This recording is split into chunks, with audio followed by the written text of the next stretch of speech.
Ed Clampett speaking. Good morning, Mr. Clampett. Are Granny and Ellie back from the hills? No, but they's due any minute, and I sure will be glad to see 'em. Keeping a wild animal fed is quite a chore. Well, no, ma'am, I don't mean Jethro. Ellie left me with his grizzly cub, but he goes after victuals a heap like Jethro. You ever burp a bear, Miss Jane? Burp a bear? Well, no, Oh, good morning, Chief. If that's a personal call, leave 15 cents.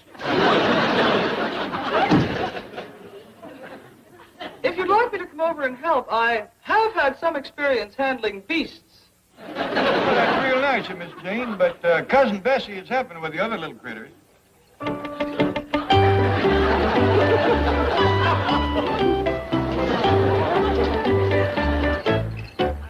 Besides, Jethro will be back from the airport with the women folk any time now. Well, if there's anything I can do... Get out of the way! Come here! I'm afraid I have to hang up now. Captain Bly wants me. You called? Where's my morning newspaper? Well, Chief, I don't think you should see it. It will only upset you. What could upset me after what I've been through with those hillbillies? Jethro gets his induction notice. Jed buys him a tank. I have to be his tank crew. He dresses me up like Von Hindenburg and I get arrested, and I'm going to be upset by the morning paper! Chief, everybody in the bank will hear you. Gosh. This gets out. I'll be ruined. Oh, no!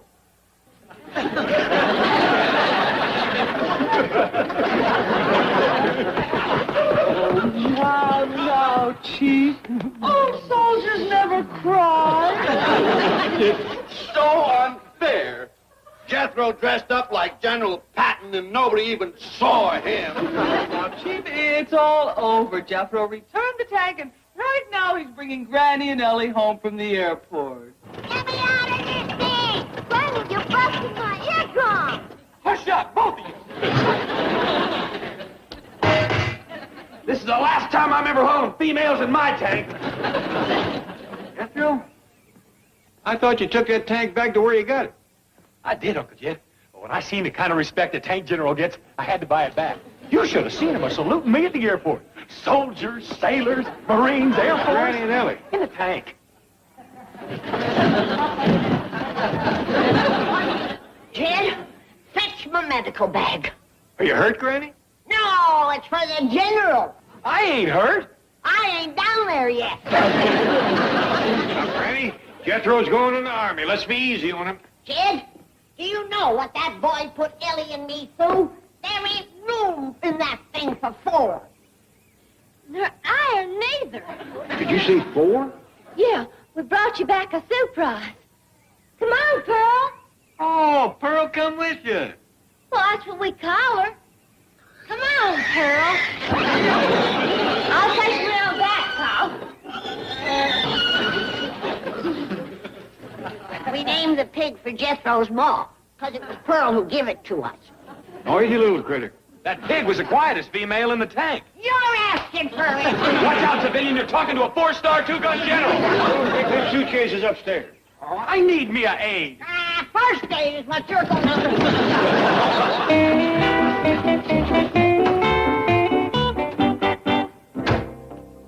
I thought you said Jethro got rid of this thing. Well, that was my understanding. Listen, there's only one way to stop this foolishness. Jethro must be inducted now, today. But he hasn't had his physical. We'll pull strings. That nut might decide to win the Navy and Jed will buy him a destroyer. For the Air Force. And Jed might buy a B-52. What was that about me buying a B-52?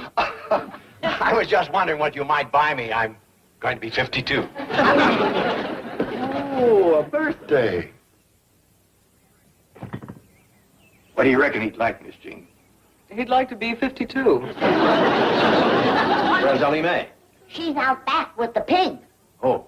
Is he still wearing that general's uniform? Well, speaking of Jethro, he can't go in the army until he has a physical examination. I'll get my medical bag and take care of it. Hi, Mr. Drysdale. Go in yonder and take your clothes off, Jethro. What for? I'm going on maneuvers. I'm going to give you a physical examination.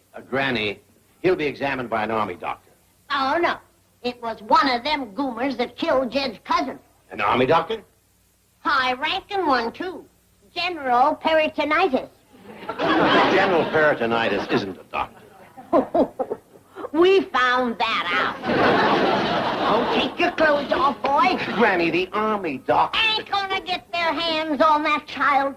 To them, he's just a number. But to me, he's Pearl's baby. And I promised her I'd take care of him. Now, go take your clothes off, baby. Granny, couldn't you let the army doctors examine me? They're too rough, sweetheart. These are the soft, gentle hands of a healer. They's about as soft as a gator's hide. Take your clothes off. How's it look? Oh, Mr. Clampett, don't waste your time polishing this silly little old tank. Maybe you're right. Jethro wants me to buy him a great big brand new one. It's a beautiful thing. Please, Mr. Clampett, don't buy Jethro any more equipment. The Army will take care of that. They'll train him, outfit him, give him 3 square meals a day. They'll turn him into a real fighting man. They sure will if they cut him down to 3 meals a day. Where is the boy? Well, Granny's giving him his physical examination. Now, that's another thing the Army will take care of. Not like Granny.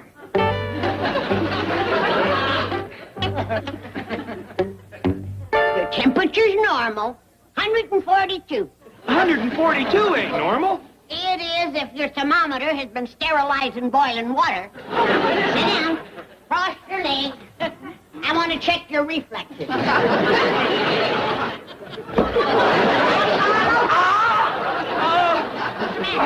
I got a busted knee. Oh, how long have you had that? The Army don't like crybabies, Jethro. Now sit down. They won't even let me in the Army. All crippled up like this. Sit down before I give you another promotion. Promotion? That's right. I done give you 1 stripe. You want a buck for a corporal?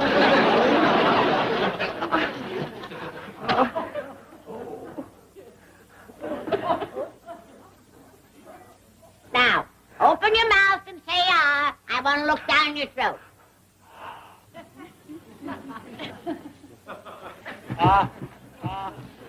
Set stealer, you're going to get a grilled gullet. My, what an eating machine. I declare you got more teeth than a garfish. What's the matter with your tongue, Jethro? It's coated something terrible. That's wax. I declare you'll eat anything. Good thing there's a doctor in this family. Now, hold still. I want to look in your ear.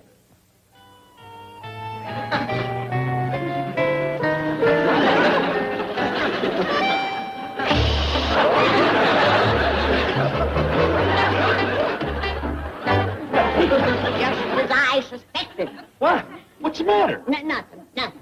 Some things the patient is better off not knowing. And now I'm going to take care of that busted knee.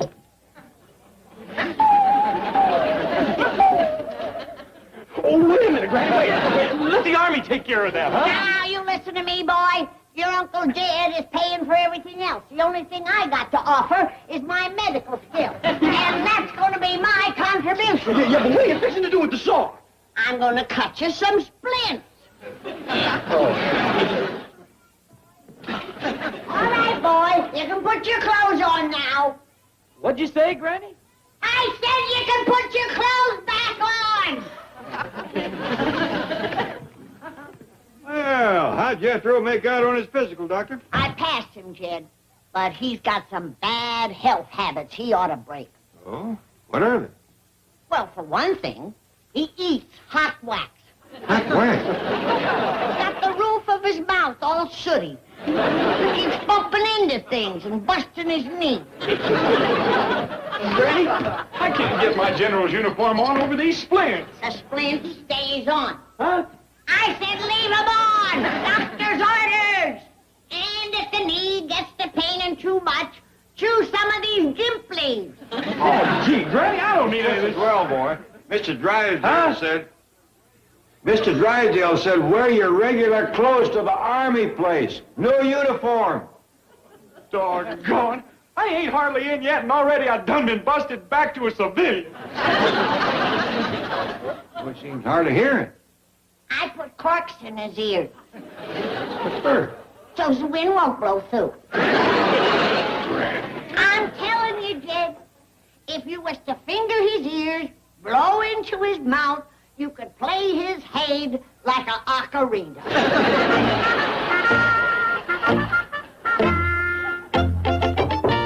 Come in. Sir, the young man Mr. Drysdale talked to you about is here, Jethro Bodine. Oh, yes, he's the young man who's so anxious to join up. Yes, sir. By George, it's a pleasure to meet a boy like that. I'm getting sick to my stomach of those draft-dodging, card-binding hippies with their psychiatric cop-outs. They're turning our national symbol from an eagle into a chicken. Now, a boy comes to me who can't wait to serve his country. A boy who loves his country. A boy with blood in his veins instead of flowers in his hair. What's he look like? Well, he's a big, husky fellow, sir. He looks like he came right out of the hills. Another Sergeant York. Well, here's one boy that head shrinker down the hall isn't going to Section 8. Bring him in. Yes, sir. Mr. Bodine, would you step in here, please? That, a game leg, and he's ready to fight. You're a real patriot, my boy. Huh? Don't you hear, boy? What'd you say? Crippled, hard of hearing, and he's ready to serve. Can you see, boy? What? Don't you worry, lad. We'll mend that broken body. You've got the soul and the spirit of a hero. Lord Nelson had only one arm, but he saved England. Process him, Sergeant. Yes, sir. This way, Mr. Bodine.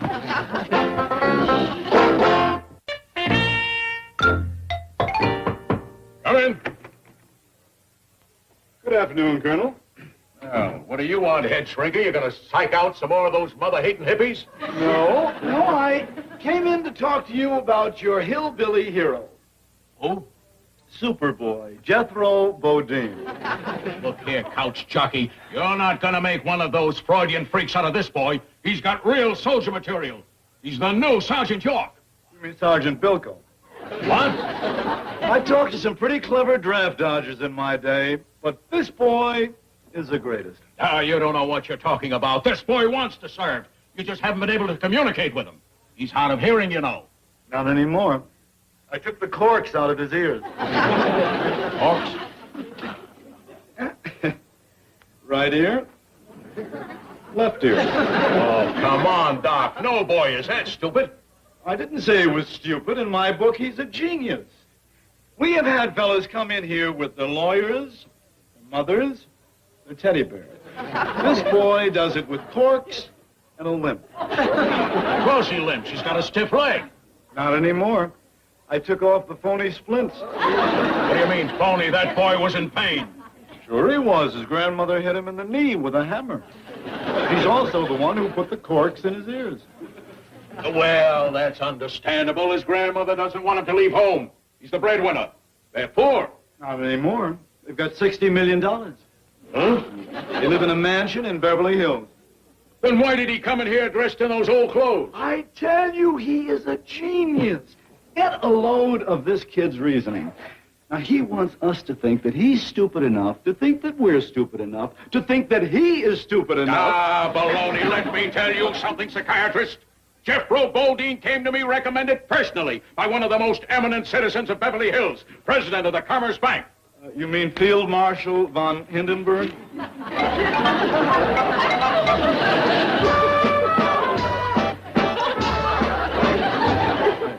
I don't understand this. It's all part of an elaborate plan to keep this boy out of the Army. I tell you, it's brilliant.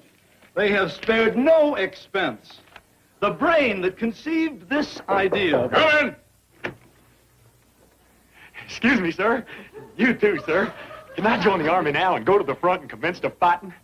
Really want to go, Jethro? Oh, yes, sir. There's just one thing. Sure would like to have me some victuals first. What? Oh, that's what the boy calls food, Colonel. Jethro, sit down, son. Yes, sir. Thank you. Colonel, this is where he really showed his brilliance. He had me convinced that he was a compulsive eater. Let me show you something. What is this ink blot a picture of? The truth now. It's a nude woman. Of course. And, this? Same thing. Yes, right. They're all nudes. You know it, I know it, and Rorschach knows it. Get a load of this reaction. Jethro, what is this? Oh, that's a picture of the ham hock he showed me afore. And, this? Hog jows, pork chops, chitlins, possum shanks. Oh, man, ain't she a beauty? What is it, Jethro? Big, fat old turkey hen. Okay, thank you, Jethro. Can I join now? It won't cost you nothing. Uncle Jed's going to pay my way. Pay your way in the Army? Well, yes, sir. Board, room, uniform, guns, tanks, airplanes, everything. I wonder if I could talk to this uncle of yours. Sure. You can talk to my whole family. I'd like that. I'll go fetch them right on down. Hey, and I can show you some of the things my Uncle Jed done bought for me, too. Hey, now you wait right here now, you hear? Don't worry, we will.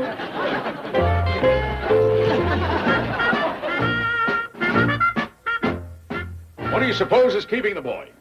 He's getting his family together over at Central Casting. Well, he could have a family, you know. Oh, mark my words. He will walk in here with the wildest so-called family you've ever seen. Ah, you're a cynic. I still say that boy...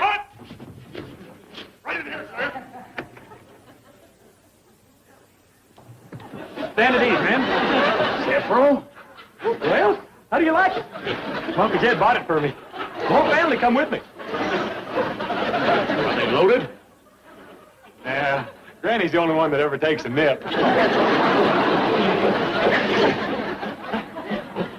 Is that Granny? No, of course not. That's Cousin Bessie. And that there's Ellie. Mrs. Granny. And that there's Uncle Jed. This is my whole family. Wild enough for you? You must be the rich uncle. Oh, I don't know what you could call me rich. I got about 65 million.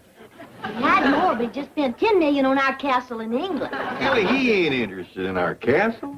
I am. You have a real castle? Yes, sir. Big one? Yes, sir. With a moat and drawbridge and knights in armor? Yes, sir. Any dragons?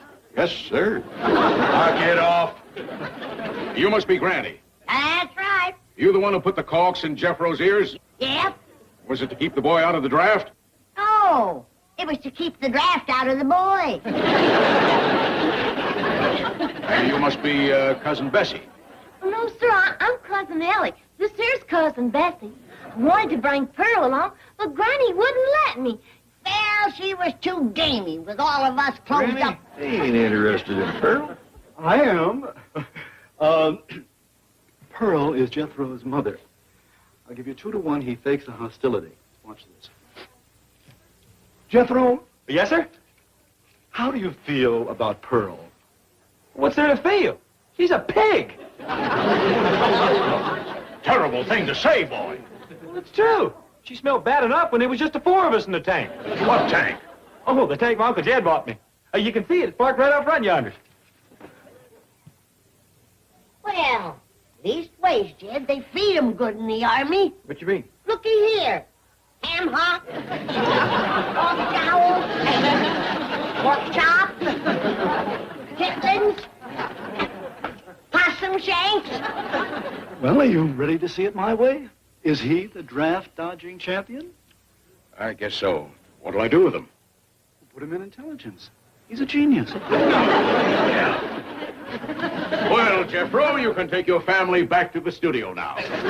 You'll hear from us. Am I going in the Army? Oh, very likely, very likely. But first, we'll have to find just the right spot for a fellow with your brain. Yeah. You hear that? We're proud of you, boy. He's the first one in the family to graduate 6th grade. Well, thanks for coming, folks. Goodbye now. Goodbye. Bye. Goodbye. Bye. You'll hear from us, Jethro. Thank you. Jethro, you don't really hate Pearl, do you? Heck, no. I'm going home right now and give her a bucket of slop.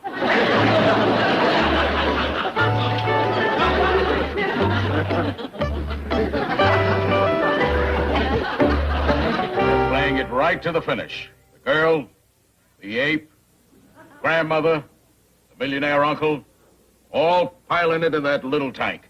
There goes the general. A real, authentic genius. I sure hope the Army can draft him before the CIA hears about it. Au revoir, mon general. Better man than I am, Gunga Din.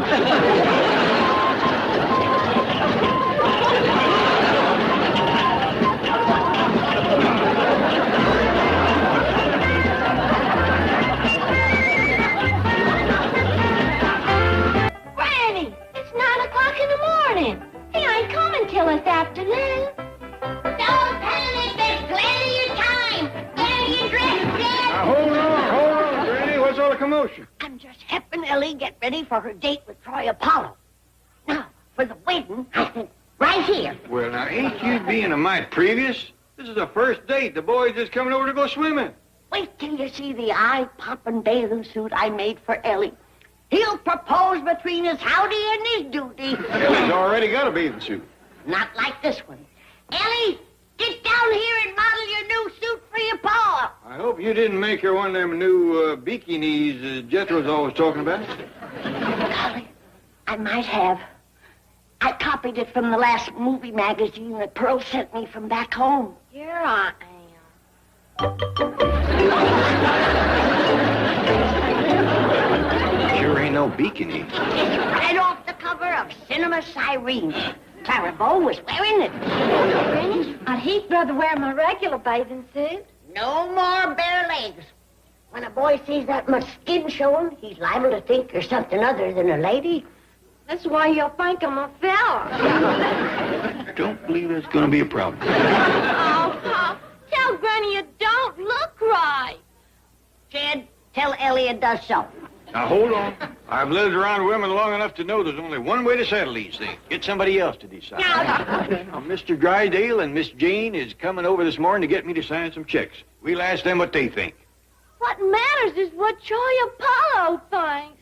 Don't worry, honey. He'd like you even if you was wearing a rain barrel. One of them sure would be a lot cooler than this. Oh, why don't you go up and stand by your window? That way you can catch a breeze and keep your eye peeled for Troy at the same time. Really? Ain't you overdoing it a little for this fella? Why? Just 'cause I put a few signs out on the front porch. What signs?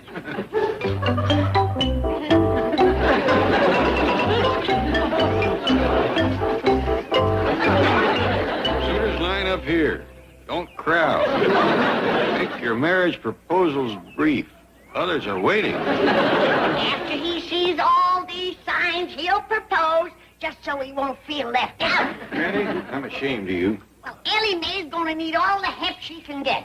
It won't be too long before she is a full-fledged spinster once she comes voting age. Granny. And then all she'll need is a shawl and a rocking chair and a canary. Please stop. It's just a matter of time before she goes walking down that aisle all dressed in white. Yeah, with hair to match.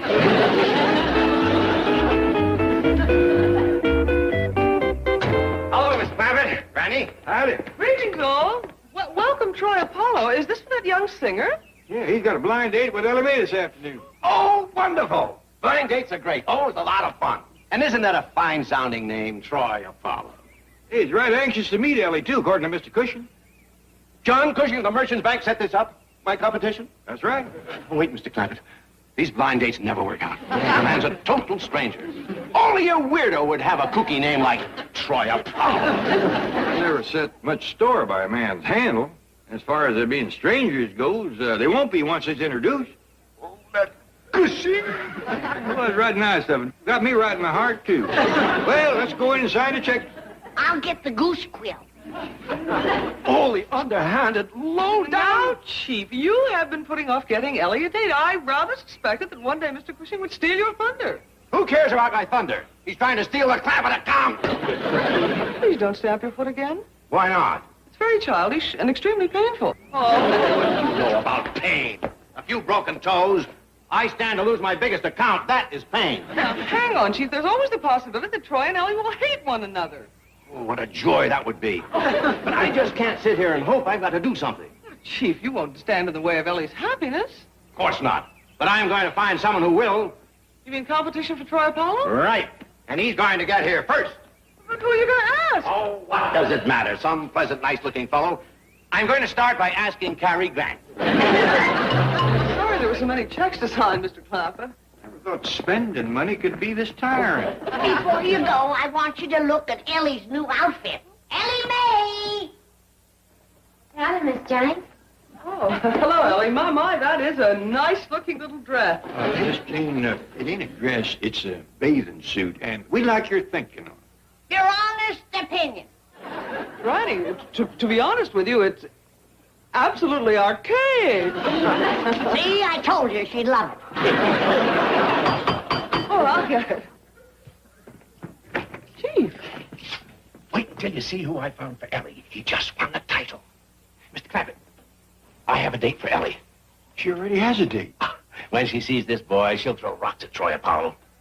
Ellie, here's someone very interested in meeting you. May I present Mr. Universe? Show him, Dave.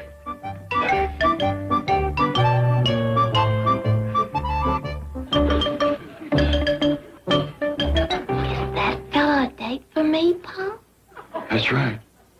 Kind of unusual name, Dave Universe. That ain't all. It's strange. Look at his arms. Swole up twice the normal size.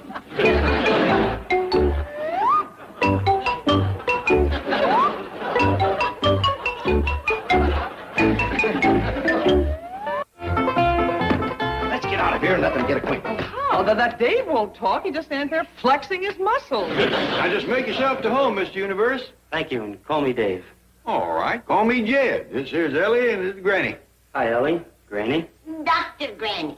And I hope you don't mind, but being a physician, I couldn't help noticing how you're, puffed up all over. Up? Yeah, well, I guess you could call it that. I used to weigh 90 pounds. Oh, when did you first notice that your shape was changing? Oh, I suppose within a week or two after I got the barbells. The barbells, huh? That's what done all this? Right. But enough about me. Ellie, why don't you get into a bathing suit? I'm already in one. Oh, I get it. You're wearing it under your sweatsuit. What was that? Don't say nothing. Remember, he's a sick man. Will you hurry up, Miss Hathaway? It's hot out here with the top down. Your concern is touching me. But you have other worries. Something tells me that's Troy Apollo. You're just too marvelous for words. Mr. Apollo, I'm over in Drysdale. The pleasure is all yours. You are here to have a date with Ellie Mae Clampett, right? You said it, ma'am. Where is she? Look on the front porch.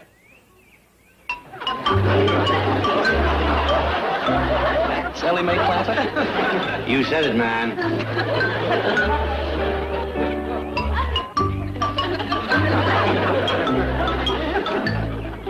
Mr. Cushing told me she was a real dish. I should have asked him what.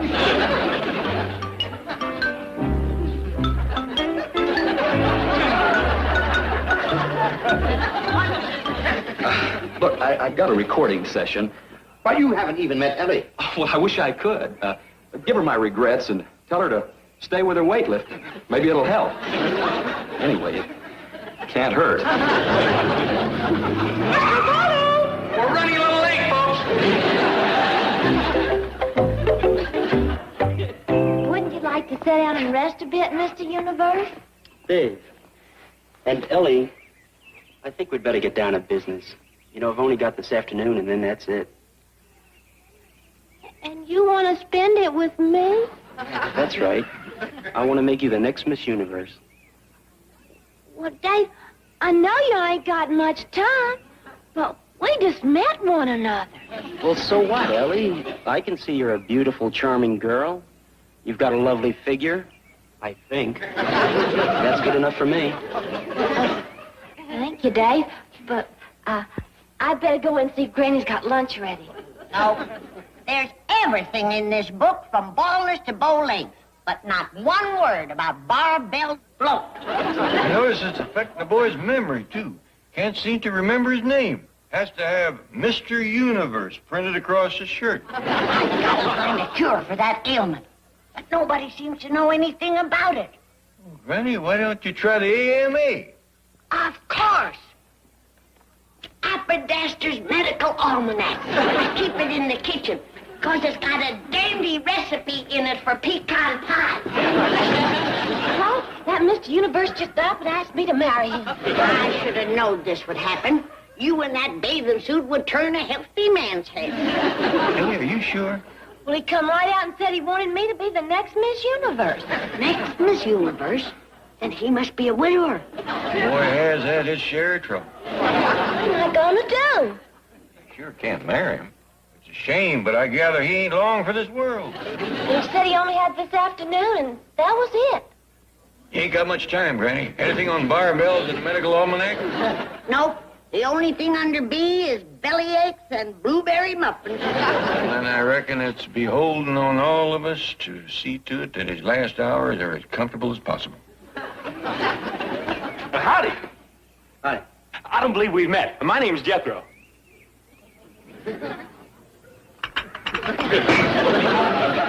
You could have caused a lot of damage just then. Nah, that bar's made of steel. I wasn't squeezing with all my strength. Wait, Jethro. Mr. Drysdale warned. He told me about you. They put you one up on me. I don't know nothing about you. What do you do mostly? Look around and guess. Well, let's see. Mr. Drysdale told you about me, huh? I know. You're a brain surgeon. Try weightlifting. Shucks. I don't need to. I already got plenty of muscles. Yeah, and I can see where all of them are.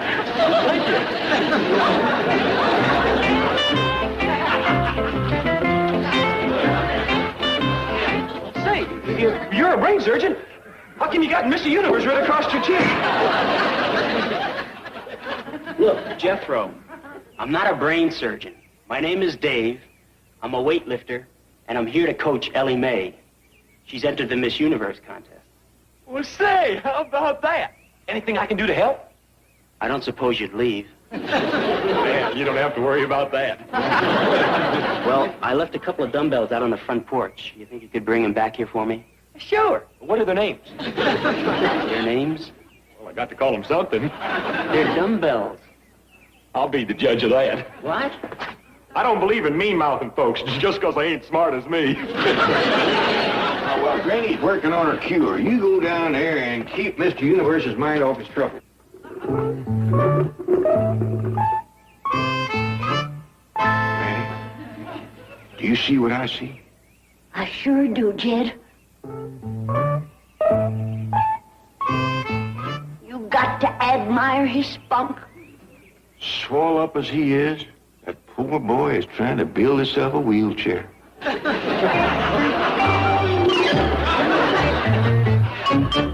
Is Ellie out by the pond with Mr. Universe? Best I seen. How you coming with your barbell cure? Slow. I can't find a new laid buzzard's egg for it. There's always plenty of them around, except when you need one. Need it when you need one. Howdy, Jed Clampett speaking. Oh, Mr. Cushion, we ain't seen this Troy Apollo fella. Yes, Troy is here at my bank, Mr. Clampett. See, there's been a little mix-up, but he's leaving right now. Well, Ellie's already got a...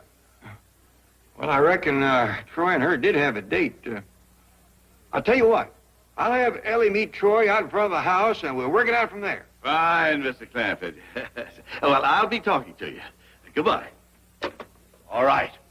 Now, the real Ellie Mae is expecting you at her place. And if you see that Drysdale again, run over his foot. Now, get up there fast. Well, I can't go too fast, man. The top's down, and I just got my hair the way I wanted it. Move! She'll be waiting for you out front. Then comes my next favorite pet. That's Esmeralda, my goat. Ellie, And then my favorite pet of all, Cousin Bessie yonder. oh yeah, she's a little beauty, all right. That's a very pretty bathing suit.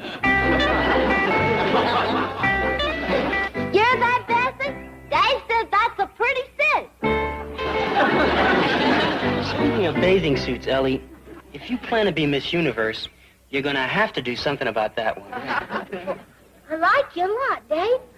But I couldn't be Miss Universe. Oh, now, Ellie, don't say those things. You're going to have that title if it kills me. Dave. Now, come on, Ellie, we'll warm up with a few laps around the pool. Okay. I reckon if you get toward a swimming, you sure won't have no trouble of floating. Now, let me get out of the water with that outfit on. Oh, it's ugly, but it is a bathing suit. Annie told me you shouldn't get it wet. I don't know why. I do. It's commenced a squeezing on me.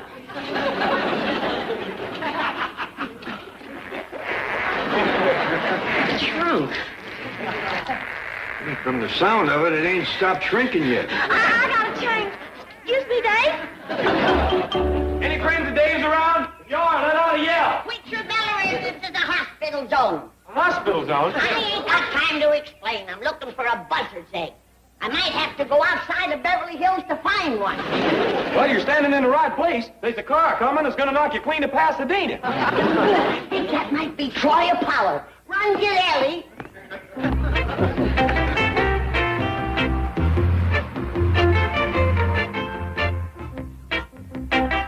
Ellie? Troy!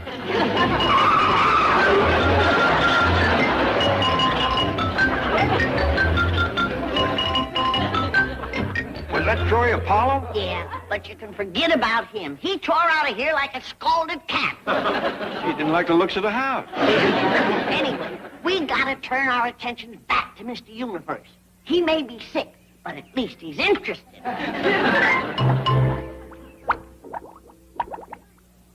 That's my cure, Jed. Hadn't you better turn the fire off so it'll cool down? Oh, it is cool. You should have seen it bubble when it was hot. Annie, that may cure barbell bloat, but it looks like it'll kill the patient doing it. Oh, Mr. Universe is taking a chance. But either way, he gains. If it don't cure him, at least he's saved from a lingering death. I believe I'd mention that to Dave. He may not agree he's getting all that good a deal. Ellie's fetching him. But he better not pass this up. It's the best medical science can do for him. There he is, Granny. Right with you, Granny. As soon as I take a few of these nutrient pills, I'd fall over without them. Well, you can forget them and the barbells, Mr. Universe. The end is in sight. One way or another. Come on, Ellie. All we can do now is hope. Dave is in the hands of a specialist. I want you to take this. Here. Granny, if that's lunch, thanks, but I brought along my own special food. What for? Well, it's all I eat, you know, organic foods like soy biscuits and alfalfa and bone meal, ground kelp. Dave, I think you eat nothing but that kind of stuff. It's maybe the reason you look like you do. Yeah, you're probably right. It's that and the barbells. I'm gonna fix you a decent meal before it's too late.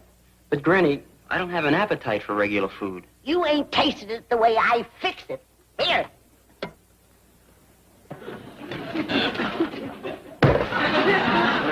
Granny, did you make this? Yeah. If you don't mind, I think I'll stick to the ground kelp.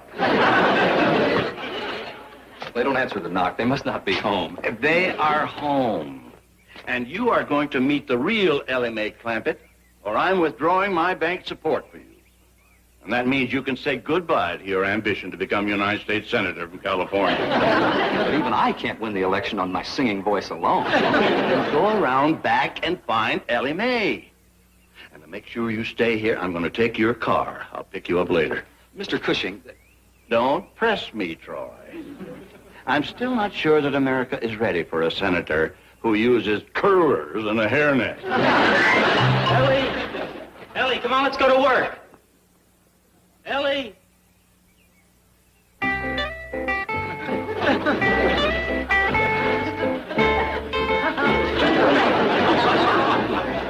I don't care how much my country needs me. It's not worth taking her out. I don't care if she is a snappy dresser.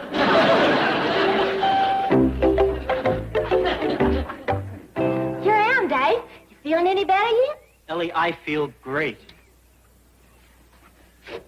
Dave, you'll strain yourself. You hadn't ought to be lifting all that weight.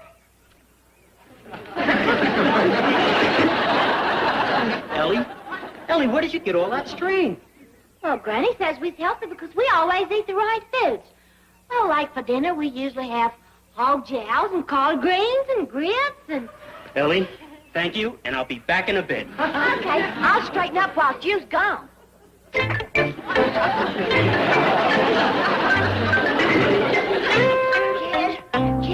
Mr. Universe is saved. My cure started to work. He's got his appetite back to normal food.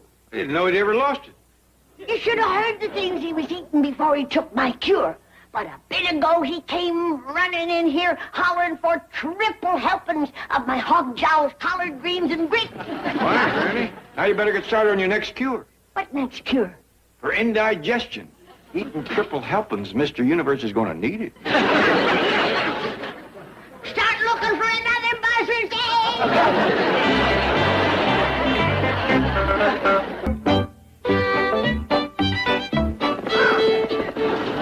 You sneaky little varmint coming in on my blind side. You just stay right there, honey.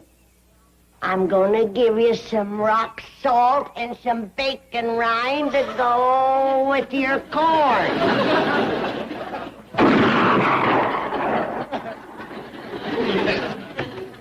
What'd you shoot, Granny? Shot my hat. What for? There was a crow sitting on it, that's what. Where? Granny, you're getting too old to do your own scarecrowing. Your joints will lock on you. Why don't you let me make you one? 'Cause there ain't no scarecrow that can shoot straight. You didn't do too good yourself. Oh, I got the crow. I blowed that rascal to kingdom come. There ain't enough left of him to feather a arrow. Granny, would you please stop shooting at Elmer? It's making him awful nervous. Get that varmint out of here. Speak to her, Pa. Well, she's making a nervous wreck out of it. I'll make a pie out of him. The idea of dragging in dead birds. You look very dead to me. That rock salt preserves them. Hey! Somebody shot through the window of my bedroom. Looky here. Worst case of dandruff I ever seen. That's rock salt. And this here's a piece of bacon rind. I ain't gonna cure it. We'll have to dip his head in hot creosote. Now listen, Granny. Calm down, boy. Granny, suppose you go out and look after your corn crop. What's the use? Nobody can grow nothing around here. What with the crybabies, the crows, and the bats. We ain't got no bats. What about the old bat next door? Calls the police every time you try to do something to improve the place. Like raise hogs or chickens or run a few goats. Granny, you can't fault Miss Drysdale for that. You gotta remember you're living in the city. You call this living? I'm buried in the city, and I'm getting tired of it. All right, Granny. Why can't we live in the country where folks can breathe, raise things, and shoot off a gun? All right. Oh! Listen, young'uns, I got a first-rate idea. You know, Granny's birthday's coming up soon. I know. Yeah, I'm going to make a scarecrow for her corn patch. And I'm going to make her a great big old cedar chest. You know how she's always talked about needing one. It was dandy present. You know what I'm gonna give her? What, Pa? A piece of ground. A nice plot out in the country where she can plant things. Hot dog. I'll call Mr. Drysdale. Oh, excuse me, Uncle Jet. You don't have to call Mr. Drysdale about buying a plot of ground. I seen some for sale yesterday. You did? Well, yes, sir. Out in the country, too. Great big sign alongside the road. Said, buy your loved one a plot in Happy Valley. Happy Valley. Granny'd like that. I like a pleasant spot.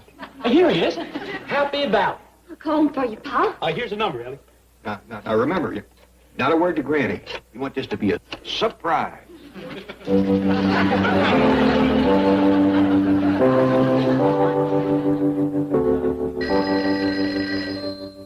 Happy Valley, Mr. Mortimer speaking. Howdy, Mr. Mortimer. This here is Jed Clampett. I'm wanting to buy a nice plot of ground for Granny. I see. Jed Clampett, and you want something nice for your grandmother. Well, no, strictly speaking, she's my mother-in-law. Oh, something inexpensive then. No, money is no object. I want the best you got, provided, of course, this land of yours is out in the country. Oh, it is, Mr. Clampett. Happy Valley is in a beautiful pastoral setting. Oh, good, good. It's pasture land. Well, I reckon that'll be just dandy. You see, Granny don't want to be buried in the city, especially in the backyard. Well, I should hope not. As a matter of fact, it's against the law. Oh, yeah, we found that out. Every time we go to digging, our neighbor calls the police. Mr. Clampett, are you by any chance on welfare? No, sir. Crestview. 518 Crestview Drive. No, I'm referring to your ability to meet your obligations. I appreciate your calling Happy Valley, but I will have to ask about credit. Well, it was Jethro seen your sign, so I reckon he ought to get the credit. No, Mr. Clampett, you don't understand. Let me put it this way. Do you have a bank account? Yes, sir. I keep my money in a Commerce Bank of Beverly Hills. Get us past Granny. I'll talk to you later. Bye.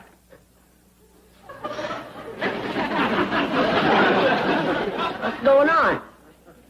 You look guilty as 3 possums in a hen house. What are you talking about, Granny? Who was that on the telephone? Come on, nobody, Granny.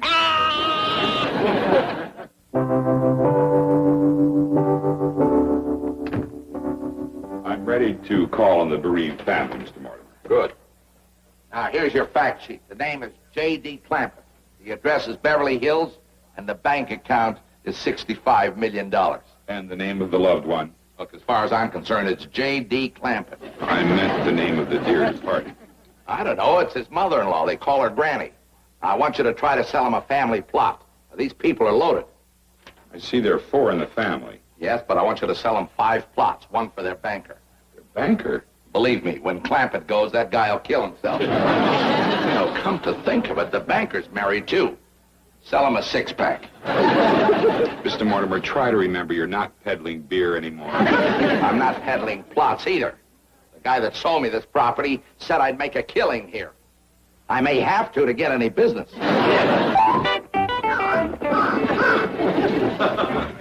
All right. You had fair warning. This time, you're going in a pot.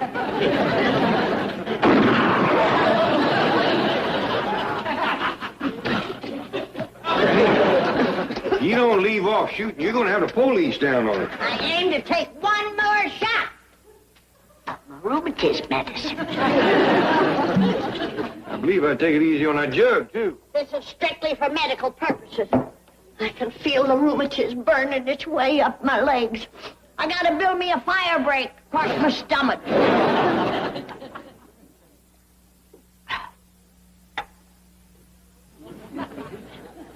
More? That was for my left leg.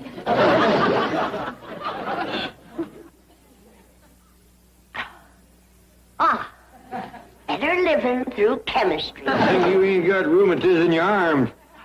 Come to think of it. No, give me that. That's enough. There's a man to see you, Pa. Oh, it's about your mother-in-law, Granny. You ain't from the police, are you? No, I'm from... Good. I was hoping they hadn't heard about the shooting.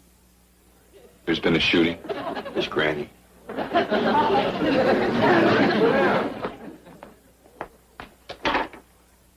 What can I do for you, I'm from Happy Valley. Oh, yeah, I want to get a plot of ground for Granny. Oh, Ellie Mae, keep a watch out the back door, see we ain't surprised. Yes, sir, Pa. We have some very nice plots. How would you like a hillside location? No, I had enough of that back home. Hillside ain't no place for planting. Just good rain comes along, a body could get washed out. Ellie, you recollect what happened with the greens? Sure do, Pa. We put 'em in on a hill back of the cabin. Along came a cloudburst. The next morning, there was greens all over that back porch. You couldn't go out the back door without stepping on them. We just let the hogs and chickens have them. You warm? No. As a matter of fact, I think I'm having a chill. Well, have a slug of this. No, thank you. Good for what ails you. Sure took care of Granny. What do you mean? 2 drinks of that, and she didn't feel a thing. That's very, very merciful. Where is the loved one now? Who? Yeah, Granny. Oh, she's out back in the corn patch? In the corn patch. Makes a dandy scarecrow. See her yonder? She's propped up against that clothesline post.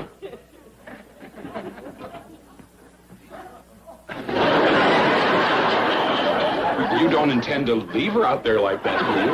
Oh, she's all right. Just twixt you and me, she's pretty well pickled. She was commencing to stiffen up.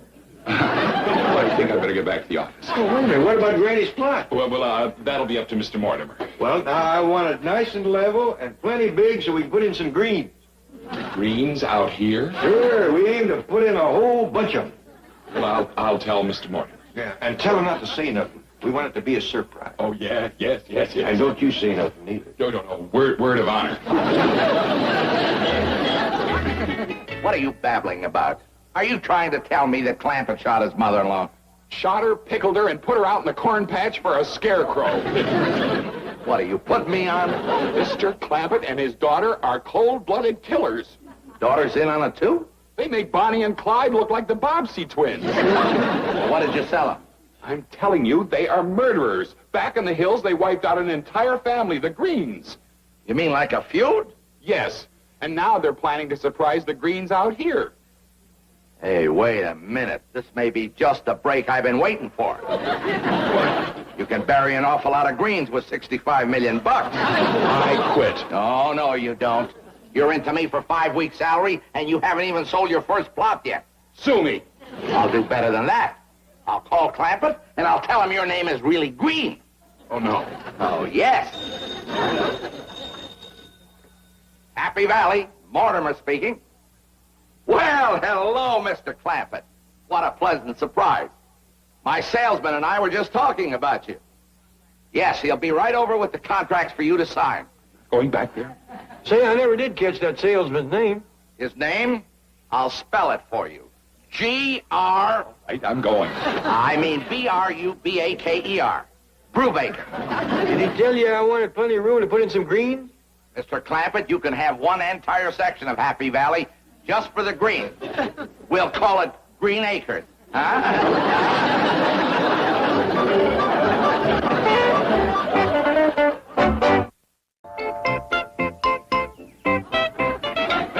Granny Cedar, Jess. How do you like it? Well, first off, it ain't cedar. It's pine. Well, I know, but we ain't got no cedar trees. You cut down one of our trees to make that? No, sir. Cut down one of Miss Drysdale. Why? So Granny won't know about it. Well, Miss Drysdale will know about it. She's going to yell bloody murder. She ain't home. But when she comes home and sees what you done, she'll likely call the police. No, she won't. I gnawed the stump so it looked like a beaver done it. Boy, get over there and dig a hole. We try to put in a new tree before she gets back. Look here, Pa. I baked Granny a birthday cake. Well, now, would you look at that? Hey, that's hard as a rock. Why, go dig a hole. Yes, sir. You want me to bury it pan and all? Science? For the tree, boy, for the tree. Well, Ellie, that's a dandy-looking cake. Thank you. Got a lot of body to it, eh? What kind is it? Oh, this here's the marble cake. Well, now, I reckon you're going to write Happy Birthday, Granny, on there with icing, huh? Yes, sir, Pa. Are we going to have a surprise party? That'd be nice if we could hide all this stuff from Granny for 2 more days. Oh, I could hide my scarecrow and my cake in Jethro's cedar chest. Yeah? Well, I'll take this in and put some icing on it. Oh, honey, that might be a little risky right now. Granny keeps coming back in the kitchen for rheumatiz booster shots.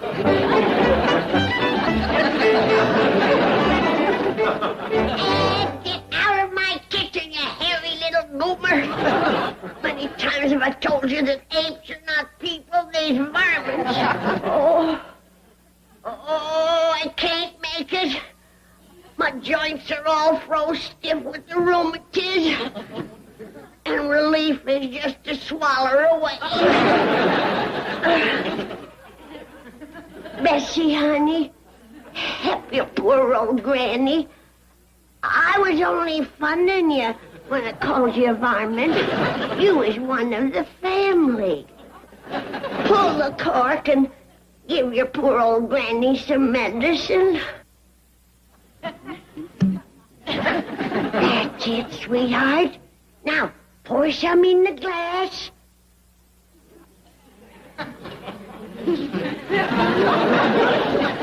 Oh, you're such a darling. Now, raise the glass to Granny's lips so she can thaw out.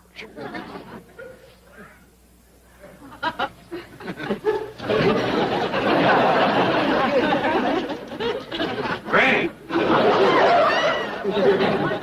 You have hit a new low. Drinking with an H. I ain't drinking of my own free will, Jed. This little varmint is forcing it on me. Shame on you, you little wino.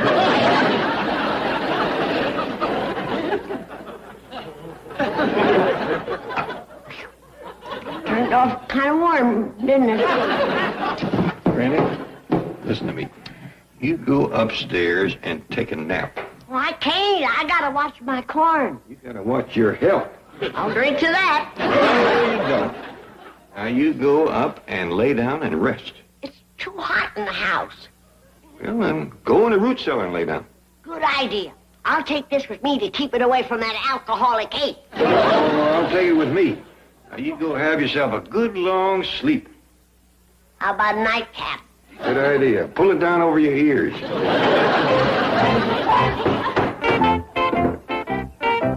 I put my scarecrow in a chest now, Pa? Sure, Ellie. I got the lid fixed. All I have to do is now saw off a couple of these boards square.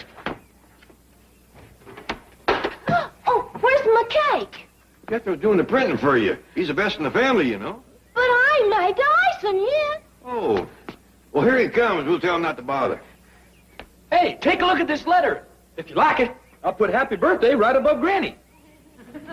You cut into my cake. How'd you do that, boy? With a hammer and chisel. Give me that. You done broke my marble cake. Marble is right. I done broke 2 chisels on it. We got a lot to do before Granny wakes up.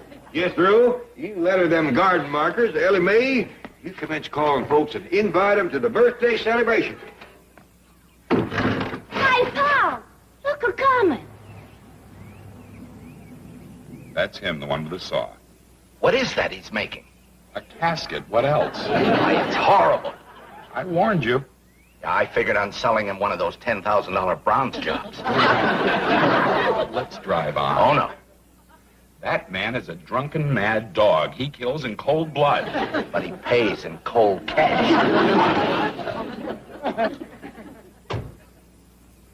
You coming, Mr. Green? I'm coming. Mr. Clampett, I'm Mortimer of Happy Valley. Glad to meet you, Mr. Mortimer. That's my daughter, Ellie Mae. Howdy. How do you do? I'll commence calling folks, Pa. That young fellow over there with the markers is my nephew, Jethro. Howdy. How do you do? Did you say those were markers? Yeah, we're going to use them out at Happy Valley to mark off the different plots. Are they for the greens? Greens or whatever else we choose to put in. Carbs, melons. Not the Harvey melons. I don't believe I'm familiar with them. Good, but it still looks like we're going to do a lot of business. Brubaker, may I have those contracts, please? How do you do, Mr. Clampett? Howdy. Have you heard anything from the police? Well, no. For a while there, I was afraid Miss Drysdale next door was going to call him, but we think we figured a way to keep her quiet. Jethro! You got that whole dog for Miss Drysdale? Oh, yes, sir, Uncle Jed. Fine and dandy. We'll plan her quick as we take care of Granny. Is Granny still in the corn patch? Oh, no. She's stretched out in the root cellar. It's cooler there. Mr. Clampett, I'd like to suggest that Mr. Brubaker and I take Granny back to Happy Valley with us. No. We'll fetch her out day after tomorrow. That's her birthday. Well, that's a very sweet sentiment, Mr. Clampett, but I wouldn't wait 2 days. Well, if we don't, it's going to spoil the celebration. Celebration? Yeah, Jethro made her that pine box. Could I perhaps suggest something in bronze? Oh, no, the boy worked hard on that. It's kind of rough, but it ain't the gift, it's the thought. And, your daughter Ellie made that marble thing? Yeah, that's part of the celebration. We We thought we'd put them and Granny on the truck, go out to Happy Valley and have a picnic. Yeah, you know, music, dancing, victuals, a kind of box social. You having another chill? Definitely. Well, come on, have a little snort. You too, Mr. Mortimer. Let's get out of here. Oh, no, the man has invited us for a drink. That's the anesthetic he administers before he shoots you. 2 drinks of that and you don't feel a thing. Here you are, Mr. Brubaker. No, thank you. Well, how about you, Mr. Mortimer? Well, certainly I'll have a shot, a snort. Well, down the hatch. I wouldn't drink that too fast. You all right, Mr. Mortimer? That's powerful. Oh, I got joy down in my heart. Down in my heart. Down. Look what I found in the root cellar. Ready? Did he say Granny? That's the corpse. Brought her back to life. Let's go back to Happy Valley. Yeah. Hey, I'm going to subdivide that place. What, no more cemetery? Are you kidding? When they market this stuff, who's going to need it? I'll take that, Granny. Over my dead body. Oh, who's the pine box for? Somebody pass on? Ah, it's me! He's dead. I ain't never touching another drop again.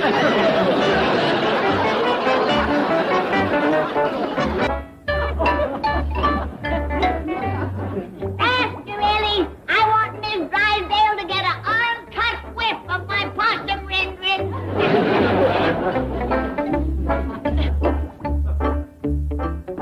Ellie Mae, what's going on here? Well, we's blowing the fumes from Granny's live soap over to Miss Drysdale's place. Get off of that grinder wheel. Oh, do you want to paddle a while? Faster, Ellie, faster. The fumes and the smoke is getting around the kettle. We'll all be smothercated. Granny. Even your voice is changing.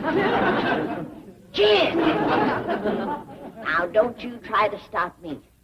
Even a sweet-natured, soft-hearted saint like me can be pushed too far. Granny, you told me you was going to be more tolerant of Miss Drysdale. And I was. I forgive her for what she's done right off. But this is for them others. The ones that are too chicken-hearted to fight back for themselves. Who's too chicken-hearted? Them she chased out of her yard. Our chickens. You to keep them pinned up. The only thing she hates in her yard worse than chickens is us. Well, they was just offering a hep and claw. She was having a lawn party. And folks was chomping on cookies and cakes. And our chickens seen the crumbs they was dropping. So they went through the hedge to help them clean up. That still ain't an excuse to go building all this to torment her. What are you doing out here anyway? Are you some kind of a troublemaker? In fact, I got a letter for you. Letter for me? Who's it from?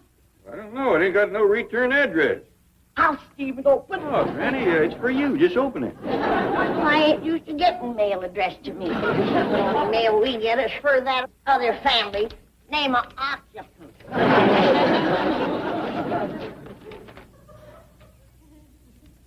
It's from her. It's from her! Who's her? Adeline Ashley. The Adeline Ashley? The very one. The dream girl of every mountain boy from Pickle River to the state line. Read the letter. She's going to stop by and say howdy to us while she's here visiting friends in Cucamonga. Ain't that exciting? No, I've never been to Cucamonga. Oh, I meant her stopping here. Feature coming halfway across the world to just visit friends and traveling first class, too, by bus. Her husband always was one to spend the money on her. He's got it to spend. He's a big iron and steel tycoon, you know. Maybe he's a blacksmith. Yeah. And I can see Adeline yet helping him down at the forge. Always the perfect lady, swinging that big hammer, wearing her little white gloves. Ain't old Oh, snooty nose next door gonna be jealous of me. Granny, you told me you was going to be more tolerant and charitable than Mrs. Drysdale. Remember? That includes letting her meet Adeline Ashley. Oh, I'll introduce her. I ain't one to hold a grudge. All Miss Drysdale has to do is come over here. Now you talking? On her hands and knees, pushing a peanut with her nose. Margaret, I don't care about the Clampett smoke and fumes as long as they're happy and not burning $10 bills. You megalomaniac! You don't care about me! Time to go, Chief. Oh, I hope I'm not barging into the middle of a tender, romantic moment. Don't get flip, Miss Hathaway. I can get another secretary. Not unless you pay her a lot more than you pay me. All right, get a little flip. Excuse me. Mr. Clampett, come in, come in. Hello, Mr. Clampett. Sit down, sit down. No, Miss Jane, you sit there. That's all right. I had to get up anyway. Well, my dear Mr. Clampett, what can I do for you? Name anything, as long as it's not illegal. On second thought, name anything, period. Well, it ain't a favor. I just wanted you to know that Granny is having a weekend visitor that I know Mrs. Drysdale is going to take to like a cold hog to warm mud. Oh, and no offense intended. Oh, none taken. After all, you're a depositor. Margaret's only my wife. Yeah, well, her name is Adeline Ashley, and she's a lot like your missus. Really? You know, extra high tone, social leader, style setter. I just know they're going to get along. Ah, I see. Well, this lady's a friend of yours from back in the hills? Oh, no, her friends wasn't backwoods corn huskers like us. She lives in the city. Oh, well, maybe there is a chance. Now, wait a minute. You're not talking about Bug Tussle, are you? No, Bug Tussle's a town. She lives in the city. Oh, good. What city? Turkey shoot. Mr. Clampett, I'm afraid Margaret may be flying to Siberia that weekend. What weekend is that? When is Mrs. Ashley arriving? I think Granny said the 21st. Ah, that's the one. Gun it. I know they would have hit it off. Beverly Hills or turkey shoot. Class is class. Now, according to the letter, Adeline Ashley will be here the 21st. Well, that gives us a whole month. Yeah, there won't be time to more than slick up a bit.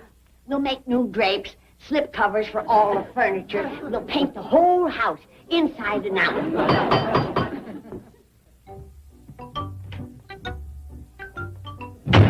It's her! Adeline Ashley.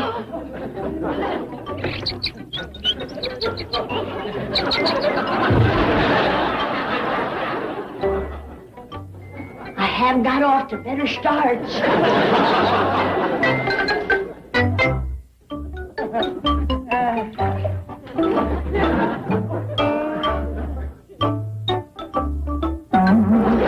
Beverly Hills, Miss Ashley, ma'am.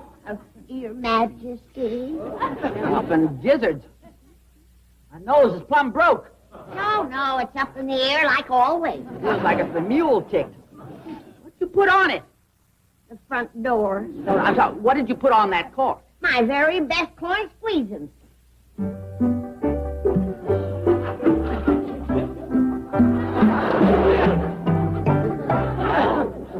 Domestic, ain't it? What? I favor the imported corn squeezing. You know, from over the county line. I'll send Jethro to the hills for some. He can be back in a couple of weeks. Never mind. How's Mr. Ashley? Is he sick? Oh, no, nothing like that. Oh, good. He died. Oh, dear. What an awful blow. I'm back to normal by now. Time went by and pert near healed the wound. I'm so glad. When did you lose him? Last Thursday. Tom, rest his soul, would have wanted me to carry on as usual, but it's hard. Of course it is. Since he passed on, I ain't had but 2 days. If you don't count the barn dance and the hayride. Well, you have to meet my son-in-law, Jed. He's a widower, you know. Yes, I seem to have heard something about that. But he won't be for long. He's so handsome and a snappy dresser. I hope you can stay with us for a while. Maybe I can find some time. Good. You think it over. I'll be back in a minute. What's your idea, Granny? The idea is for you to get yourself slicked up before you meet the widow Ashley. The widow Ashley? Yeah. Mr. Ashley went to his reward and give you a chance to get yours right here on Earth. What are you talking about? Never mind. But take a look in there. That's a real lady.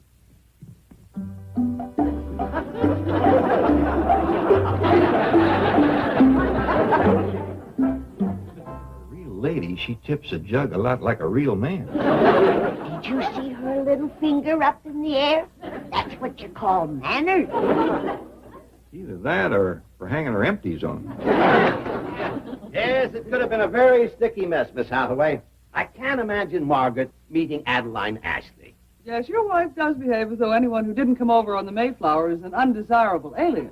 Look, I'm not even particularly anxious to shake hands with that female Paul Bunyan. Apparently there'll be no problem if your wife's going to be out of town. I was mildly magnificent with Mr. Clampett. I used a few clever phrases, some ambiguous statements. You lied to him. That's right. It's a simple matter of lie now or pay later. Drysdale's office. Yes, Mr. Clampett, he's right here. Oh, hello, Mr. Clampett. I just want to tell you how inconsolable Margaret was when she found out that she wasn't going to meet Adeline Ashley.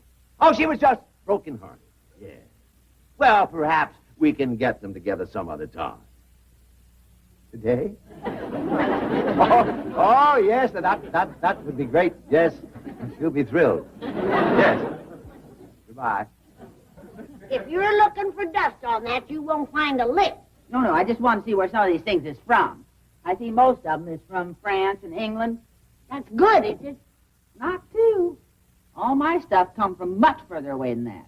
It's made in Japan.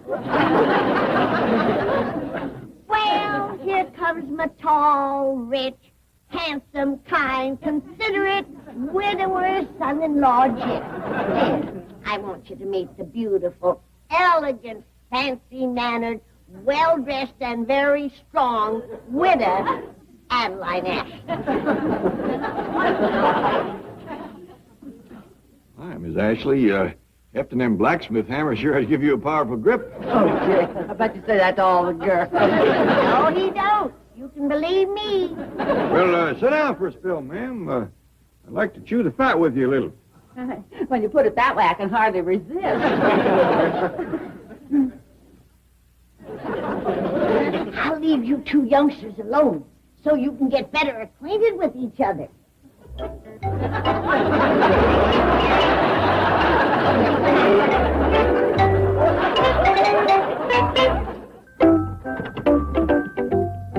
Well, how are you two getting along?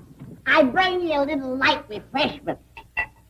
What kind of refreshment? Well, it looks like pure, clear branch water, don't it?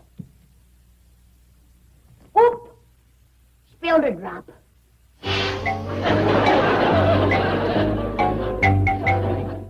You take your rheumatism medicine out of here. But Jed, it's my private stock.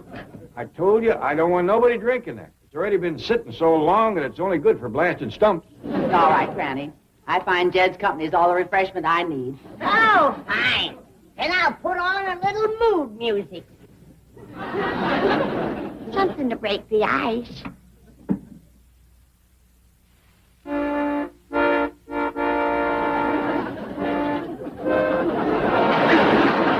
My favorite song. Yeah, it's Granny's favorite, too.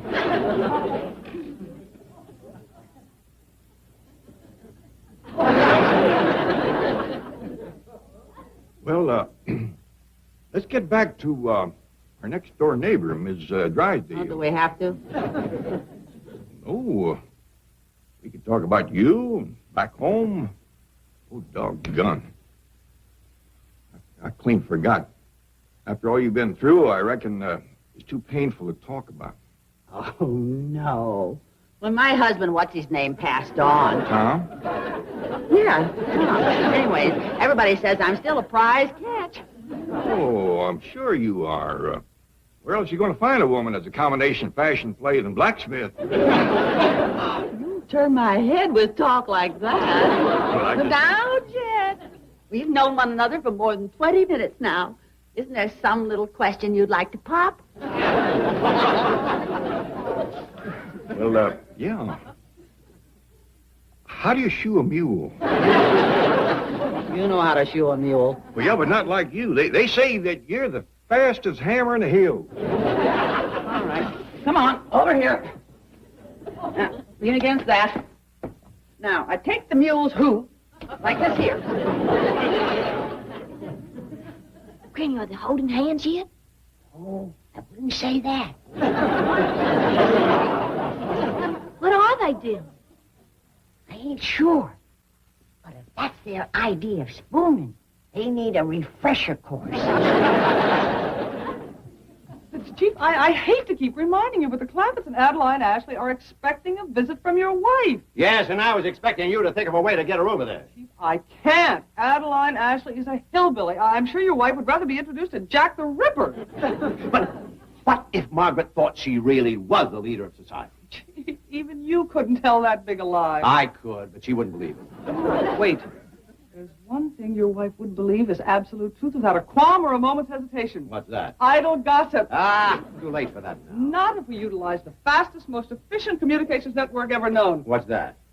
Your wife's bridge club, I believe. Its president is Mrs. Travis. Yes, there she is, under B. Travis is under B.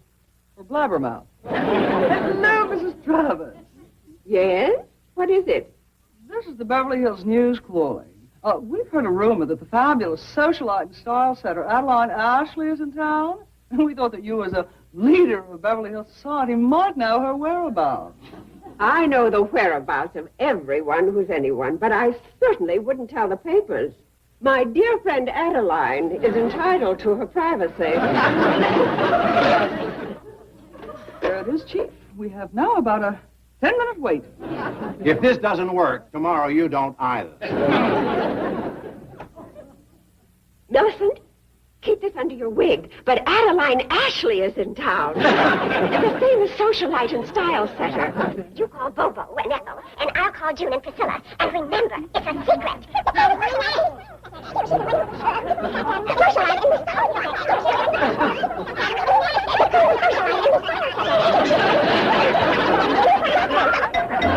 In almost 10 minutes now, Chief. This telephone scheme isn't going to work. Say, maybe I could blackmail Margaret into meeting this Adeline Ashley. I still have those snapshots of her in a bathing suit. Any time now. Yes? Oh, Margaret. What news? Adeline Ashley is in town. She's a legendary figure. Zillionaires. She has her own private fleet of yachts and a staff of ex-husbands to man them. Everyone in town is trying to find her and get her as a house guest. Do you know where she is, Milton? Well, it's supposed to be a secret, but she's staying at the Clampetts. She must be one of those eccentric jet setters, Margaret, but she is a very good friend of the Clampetts. And Margaret?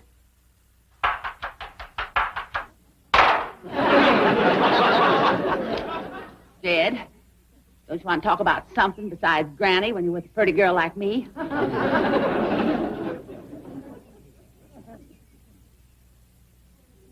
Turned off nice weather today, didn't it? Oops.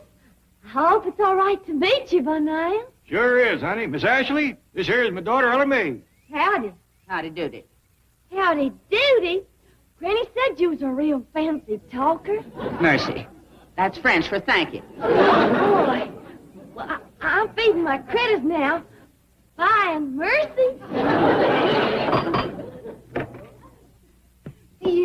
Dear little Granny. How sweet you look today. One of us has been hitting the jug too hard. Oh, no, I've changed. I'm so sorry for all the things I've done in the past. And it will never, ever happen again. I want us to be close friends.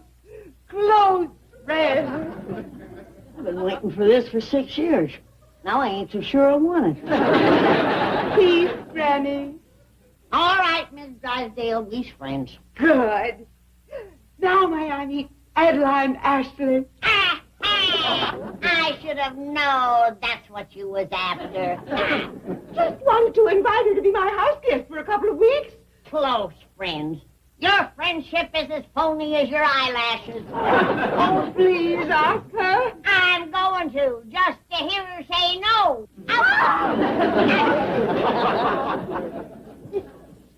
By golly, she is anxious. I believe she would have pushed a peanut over here with her nose. It ain't only Elias needs help. You could use some advice on dressing yourself. This is my Sunday best. Yes, but your outfit'd look a heap better if you was wearing spats with them boots. I'm obliged to you for your help. As your wife, it wouldn't take me but a minute to have you all looking just as classy as me. Now, how about it, Jed? Headline. All right. I'm gonna stop playing coy. Guess I'll have to twist your arm a little.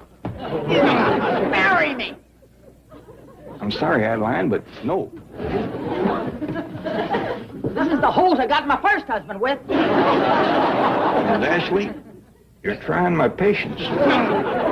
I declare. First it was grabbing his boot in the parlor, and now this.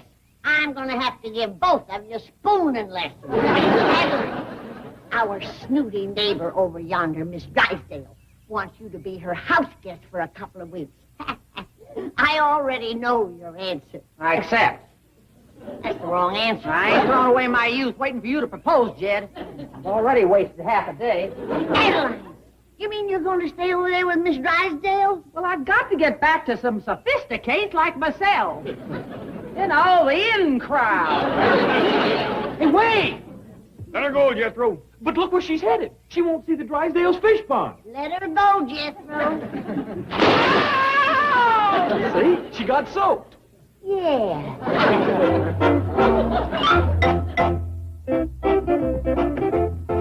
My husband gives at the office.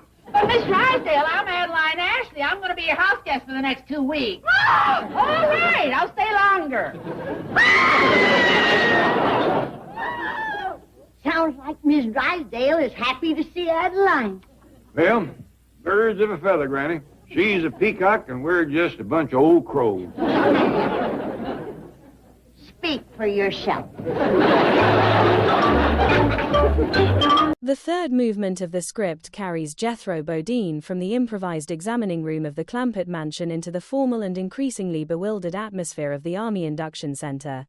What begins as the colonel's enthusiastic welcome of a supposedly ideal recruit rapidly transforms into a sustained comic debate about the nature of patriotism, deception, and intelligence. The sequence is one of the series' most intricate examples of layered misunderstanding, in which every physical detail prepared by Granny becomes evidence for two completely opposing interpretations.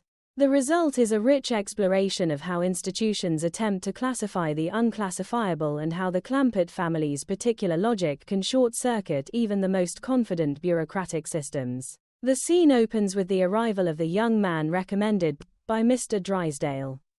The sergeant announces Jethro Bodine, and the colonel's response is immediate and fervent. He declares it a pleasure to meet a boy so anxious to join up.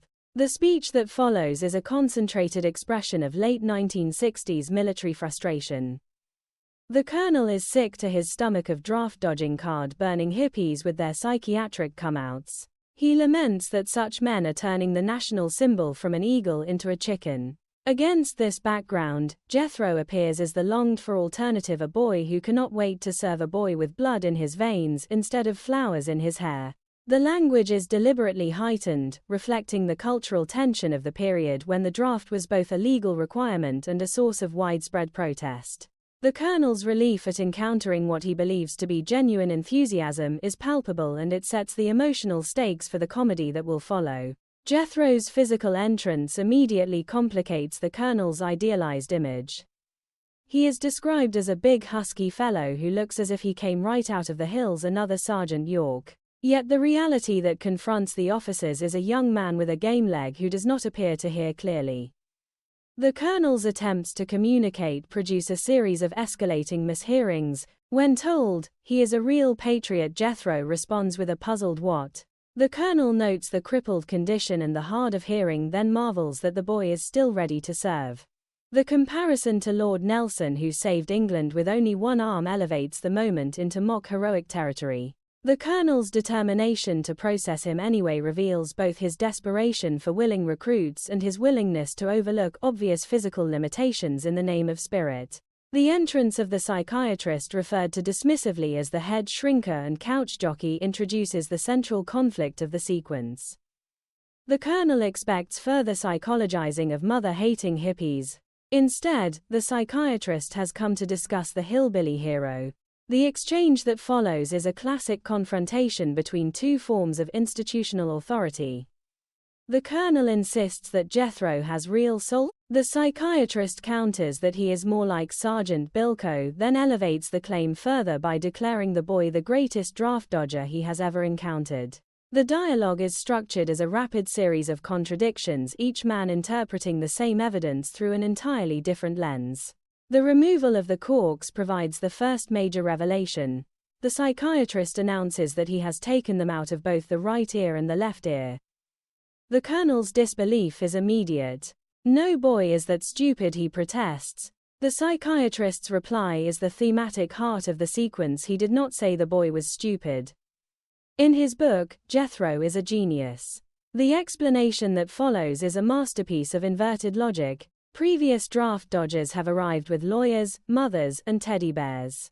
This boy achieves the same end with corks and a limp. The claim is both absurd and strangely persuasive within the closed system of the induction center. Every visible handicap is reinterpreted as a calculated performance designed to suggest unfitness while maintaining the appearance of eager willingness. The revelation about the splints deepens the confusion. The psychiatrist has removed the phony supports. When the colonel questions the term phony, the psychiatrist explains that the boy was in genuine pain because his grandmother hit him in the knee with a hammer. She is also the one who inserted the corks. The motivation offered is classically protective. The grandmother does not want him to leave home because he is the breadwinner and the family is poor. The subsequent correction that the family possesses $60 million and lives in a mansion in Beverly Hills only intensifies the psychiatrist's admiration. The boy has arrived dressed in old clothes despite the family wealth.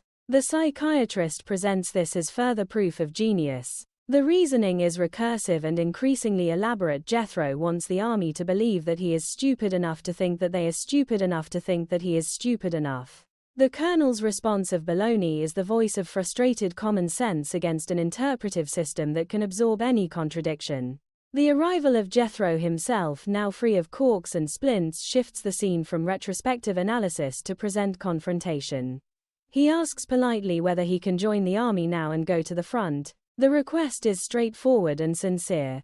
When the colonel invites him to sit, Jethro adds only one condition: he would sure like to have some victuals first. The word victuals, immediately translated by the psychiatrist as the boy's term for food, becomes the gateway to the next layer of comic misunderstanding. The psychiatrist claims that Jethro had convinced him of being a compulsive eater, then produces a series of ink blot tests to demonstrate the point. The ink blot sequence is one of the script's purest examples of culture clash comedy.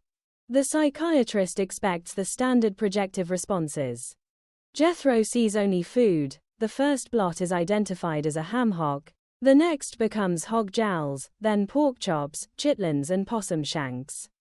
When shown what the psychiatrist insists is a nude woman, Jethro responds with appreciation for a big fat old turkey hen. The responses are delivered with complete seriousness. There is no indication that Jethro is performing. His world is simply organized around the concrete realities of appetite and rural sustenance. The psychiatrist's triumphant interpretation that the boy is revealing a compulsive relationship to food as part of a larger deceptive strategy collides with the audience's understanding that Jethro is merely describing what he actually sees and desires. The offer that follows completes the comic inversion. Jethro assures the officers that joining the army will not cost them anything because Uncle Jed is going to pay him away. He elaborates that the payment will cover boardroom uniform, guns, tanks and airplanes. The statement is both generous and completely outside the logic of military service. In Jethro's, understanding the army is another institution that can be supported by the family's oil wealth, just as the tank was purchased rather than issued. The Colonel's interest in meeting this uncle sets up the subsequent family assembly, but the immediate effect is to deepen the sense that the induction center has encountered a form of reasoning it cannot process through ordinary channels. Throughout the sequence, the script maintains a careful balance between the two institutional voices. The Colonel represents a traditional and increasingly embattled notion of patriotic enthusiasm. His language is full of historical reference and moral urgency. The psychiatrist represents the newer psychological framework that seeks to uncover hidden motives and elaborate strategies of avoidance. Neither man is able to accept the simplest explanation that Jethro is exactly what he appears to be. A young man of limited formal education, immense physical appetite and genuine if naive desire to participate in the pageantry of military life. The Clampett reality exists outside both frameworks, and the comedy arises from the institution's repeated attempts to force that reality into familiar categories. The historical context of late 1967 gives the scene additional resonance. The draft was a pressing reality. Public resistance was growing more visible. The image of the hippie draft dodger had become a cultural stereotype, complete with flowers, psychiatric exemptions, and public demonstrations. Against that background, the Colonel's longing for a Sergeant York figure is understandable, just as the psychiatrist's readiness to detect sophisticated deception reflects the period's fascination with psychological explanation. The Beverly Hillbillies approaches these tensions with characteristic indirection. It does not lecture. It simply places an unclassifiable figure at the center of the classification machinery and allows the resulting confusion to generate laughter. Performance considerations are central to the sequence's effectiveness.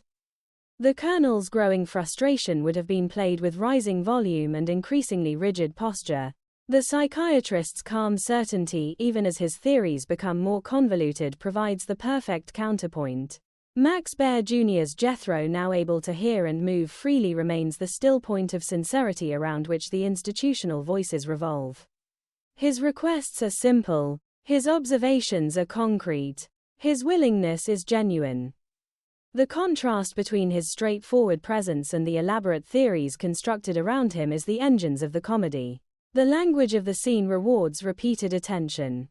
Military jargon, psychological terminology, and rural idiom circulate in the same conversational space without ever fully translating into one another. The Colonel's references to Section 8 and Freudian freaks sit alongside Jethro's victuals and possum shanks. The psychiatrist's recursive formulation of stupidity and genius sits alongside the concrete inventory of food items. Each vocabulary attempts to dominate the others and each fails. The result is a linguistic texture that mirrors the larger cultural collision the series specialized in depicting. By the time Jethro offers to fetch his entire family, the induction center has been thoroughly disoriented. The eager patriot has been reinterpreted as a genius of deception. The physical handicaps have been exposed as temporary and deliberate. The family wealth has been revealed. The food responses have undermined the projective tests, yet Jethro himself remains unchanged. He still wants to join. He still wants to eat. He still believes that Uncle Jed's money can solve any logistical problem the army might present. The institutions have exercised their full interpretive power and have ended in greater confusion than they began. The sequence stands as a particularly fine example of the series' ability to generate sustained comedy from a single set of prepared details. The corks and the limp created in the previous movement for protective reasons become the foundation for an entire theory of draft evasion. The theory is then systematically dismantled by the simplest possible actions, removing the corks, removing the splints, and allowing Jethro to speak for himself. The audience, having witnessed the creation of the handicaps, is in a privileged position to appreciate every stage of the institutional misreading.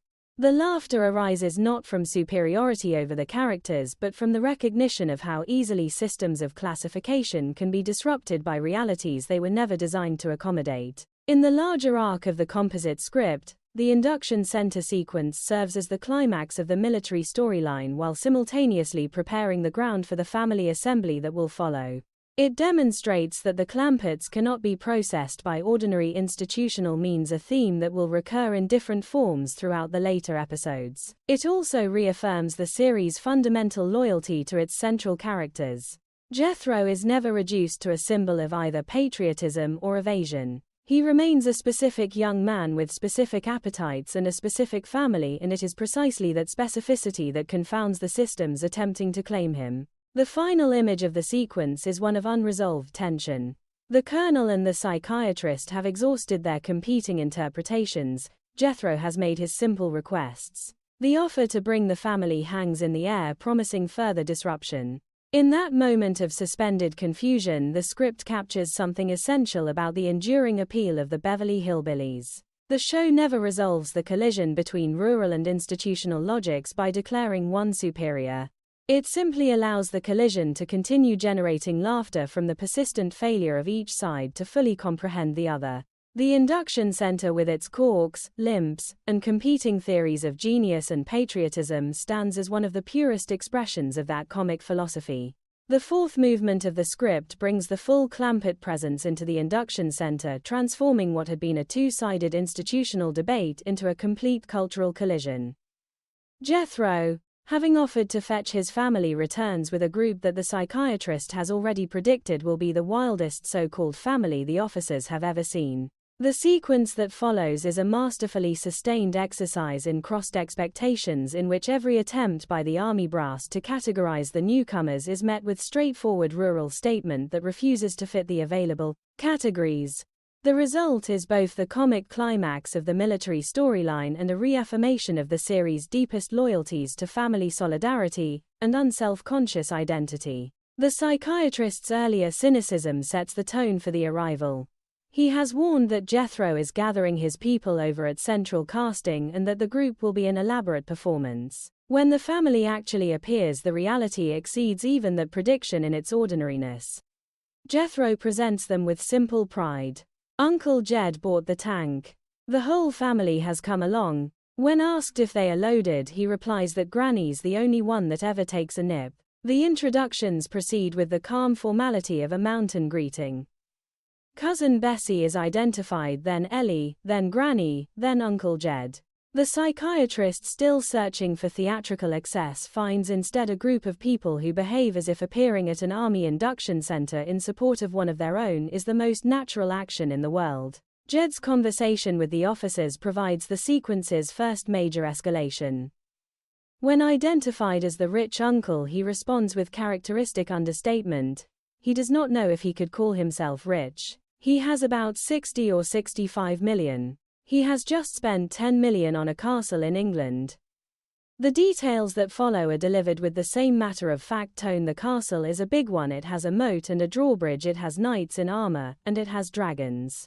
Each addition is accepted by Jed as ordinary information. The officers' reactions, oscillating between disbelief and fascination, register the gap between Beverly Hills wealth as they understand it and the Clampett version of the same wealth. For Jed, the castle is simply another place the family might use. For the listening officers, it is evidence of either fantastic excess or further elaborate deception. Granny's exchange with the psychiatrist centers on the corks that have already caused so much interpretive difficulty. When asked whether she placed them to keep the boy out of the draft, she answers with perfect clarity, no, it was to keep the draft out of the boy. The distinction is pure Granny logic.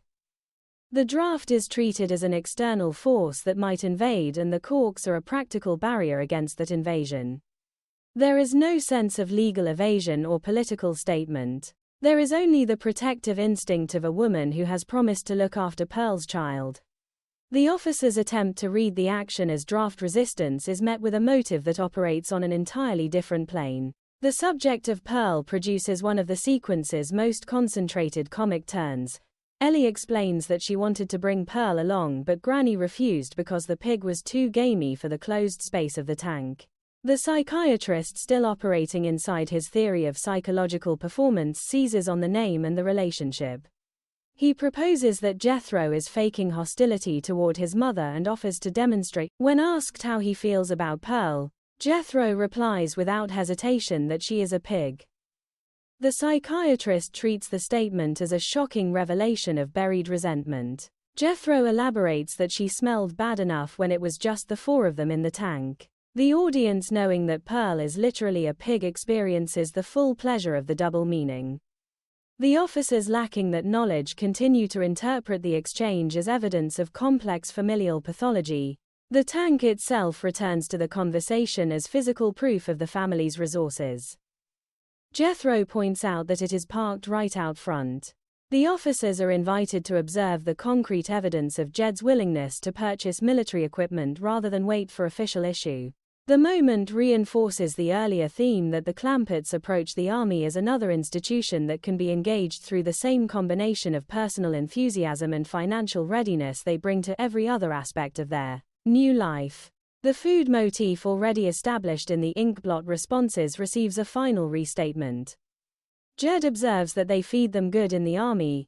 Jethro responds by listing the same items that appeared in the projective tests: ham hock, possum shanks. The continuity is deliberate. The boy's mind remains organized around the concrete pleasures of the table, and the institutional setting has not altered that organization. The psychiatrist, still committed to his interpretive framework, continues to read the responses as strategic brilliance rather than simple appetite. The resolution of the military storyline arrives with the psychiatrist's final recommendation.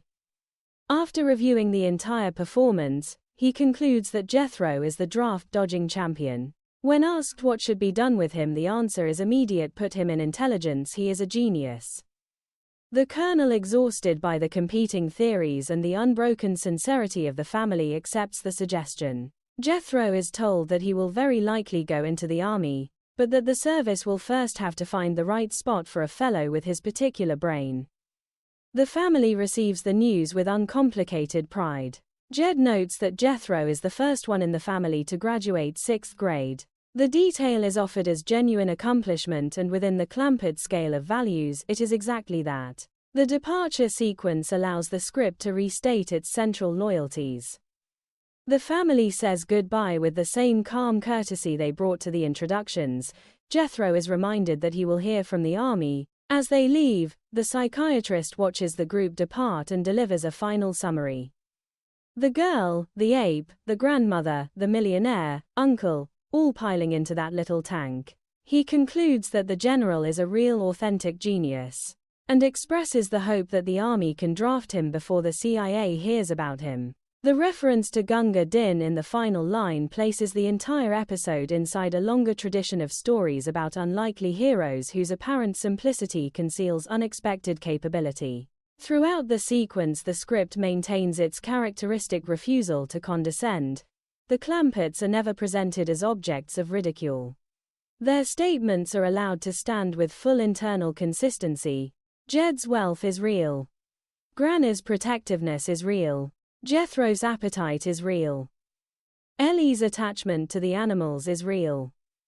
The officers' attempts to translate these realities into the languages of psychology and military classification produce the comedy, but the realities themselves remain intact and unapologetic. The audience is invited to laugh at the collision, not at the people who cause it. Performance dynamics are essential to the sequence's success. Buddy Ebsen's Jed provides the calm center, answering questions about millions and castles with the same even tone he would use to discuss the weather. Irene Ryan's Granny delivers her distinction between keeping the boy out of the draft and keeping the draft out of the boy with absolute conviction. Donna Douglas's Ellie contributes the practical detail about Pearl's gamminess, grounding the higher absurdities in domestic reality. Max Baer Jr.'s Jethro remains the sincere volunteer whose only modifications to the induction process are requests for food and the inclusion of his family. The institutional actors, by contrast, must play escalating levels of interpretive strain, their voices rising in certainty even as the evidence slips further from their grasp. The historical context of the late 1960s continues to inform the comedy without overwhelming it. The draft remained a live issue. Questions of who served and who avoided service carried heavy social weight. The Beverly Hillbillies approaches the subject by placing a family that has never considered avoidance at the center of a system designed to detect avoidance. The resulting confusion is comic rather than didactic. The show does not argue for or against the draft. It simply demonstrates that certain forms of American life do not fit neatly into the categories the draft system requires. The language of the scene is particularly rich in its circulation of competing vocabularies. Military rank and procedure meet rural kinship terms. Psychological diagnosis of meets concrete descriptions of animals and food. Financial figures in the tens of millions meet the modest pride of a 6th grade education. Each vocabulary attempts to assert dominance and each is quietly absorbed into the Clampett frame of reference without being fundamentally altered. The effect is a sustained demonstration of the series' central comic method: allow the rural voice to speak on its own terms inside an institutional space and the institution will reveal its own limitations. By the time the family climbs back into the tank and drives away, the induction center has been thoroughly worked over. The eager recruit has been redesignated a genius fit for intelligence work. The physical handicaps have been explained and removed. The family wealth has been displayed. The pig has been both present and absent as a source of interpretive error. Through it all, the Clampetts have remained themselves supportive of their own, unembarrassed by their origins, and ready to return home once the immediate business is concluded. The sequence stands as a complete comic arc within the larger composite, demonstrating once again that the series' greatest strength lies in its willingness to let its central characters disrupt systems simply by occupying them with unbroken sincerity. The final moments also prepare the transition to the next major storyline.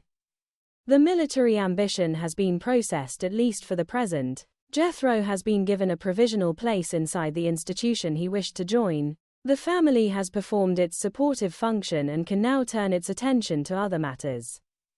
The tank, having served as both transportation and symbol, carries them back toward the mansion where new complications involving Ellie Mae's social life are already beginning to take shape. In this clean handoff from one narrative thread to the next, the script demonstrates the efficient architecture that allowed the Beverly Hillbillies to sustain multiple comic premises across a single extended sequence of episodes while never losing sight of the characters who made those premises matter.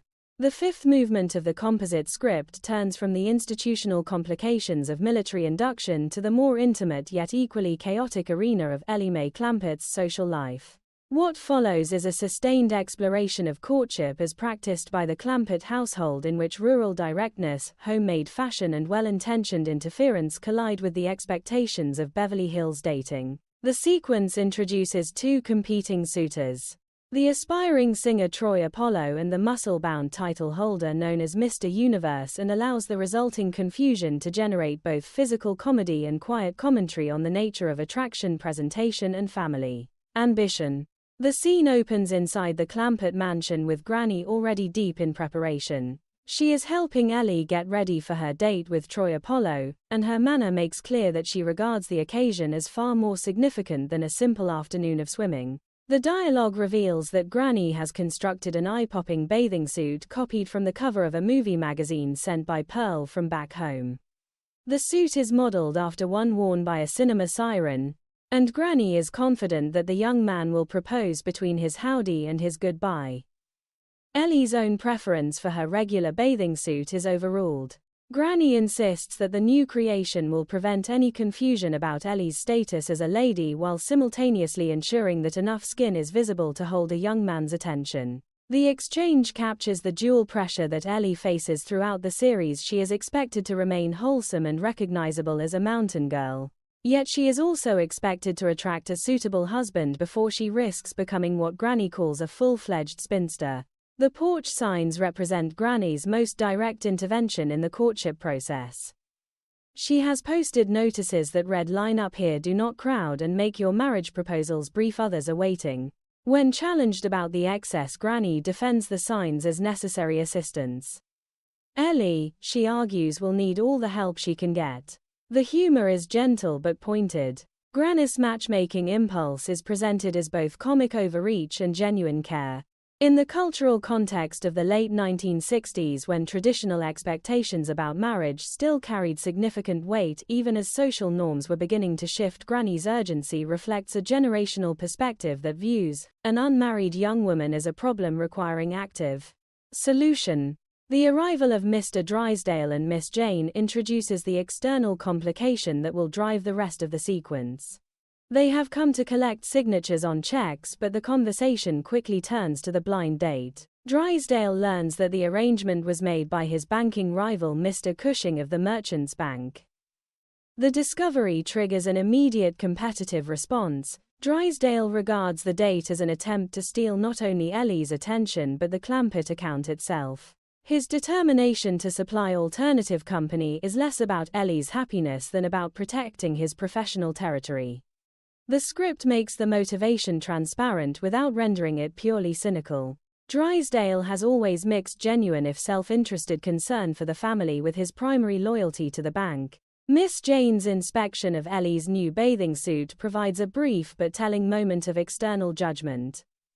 She describes the garment as absolutely arcade, a verdict that Granny and Ellie choose to interpret as approval. The misunderstanding is characteristic of the series' method.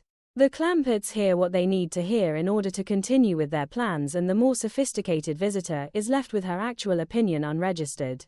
The suit itself becomes a visual emblem of the culture clash, a homemade approximation of Hollywood glamour that remains unmistakably the product of rural materials and rural taste. Drysdale's solution arrives in the form of Mr. Universe, introduced with the full ceremony of a title holder.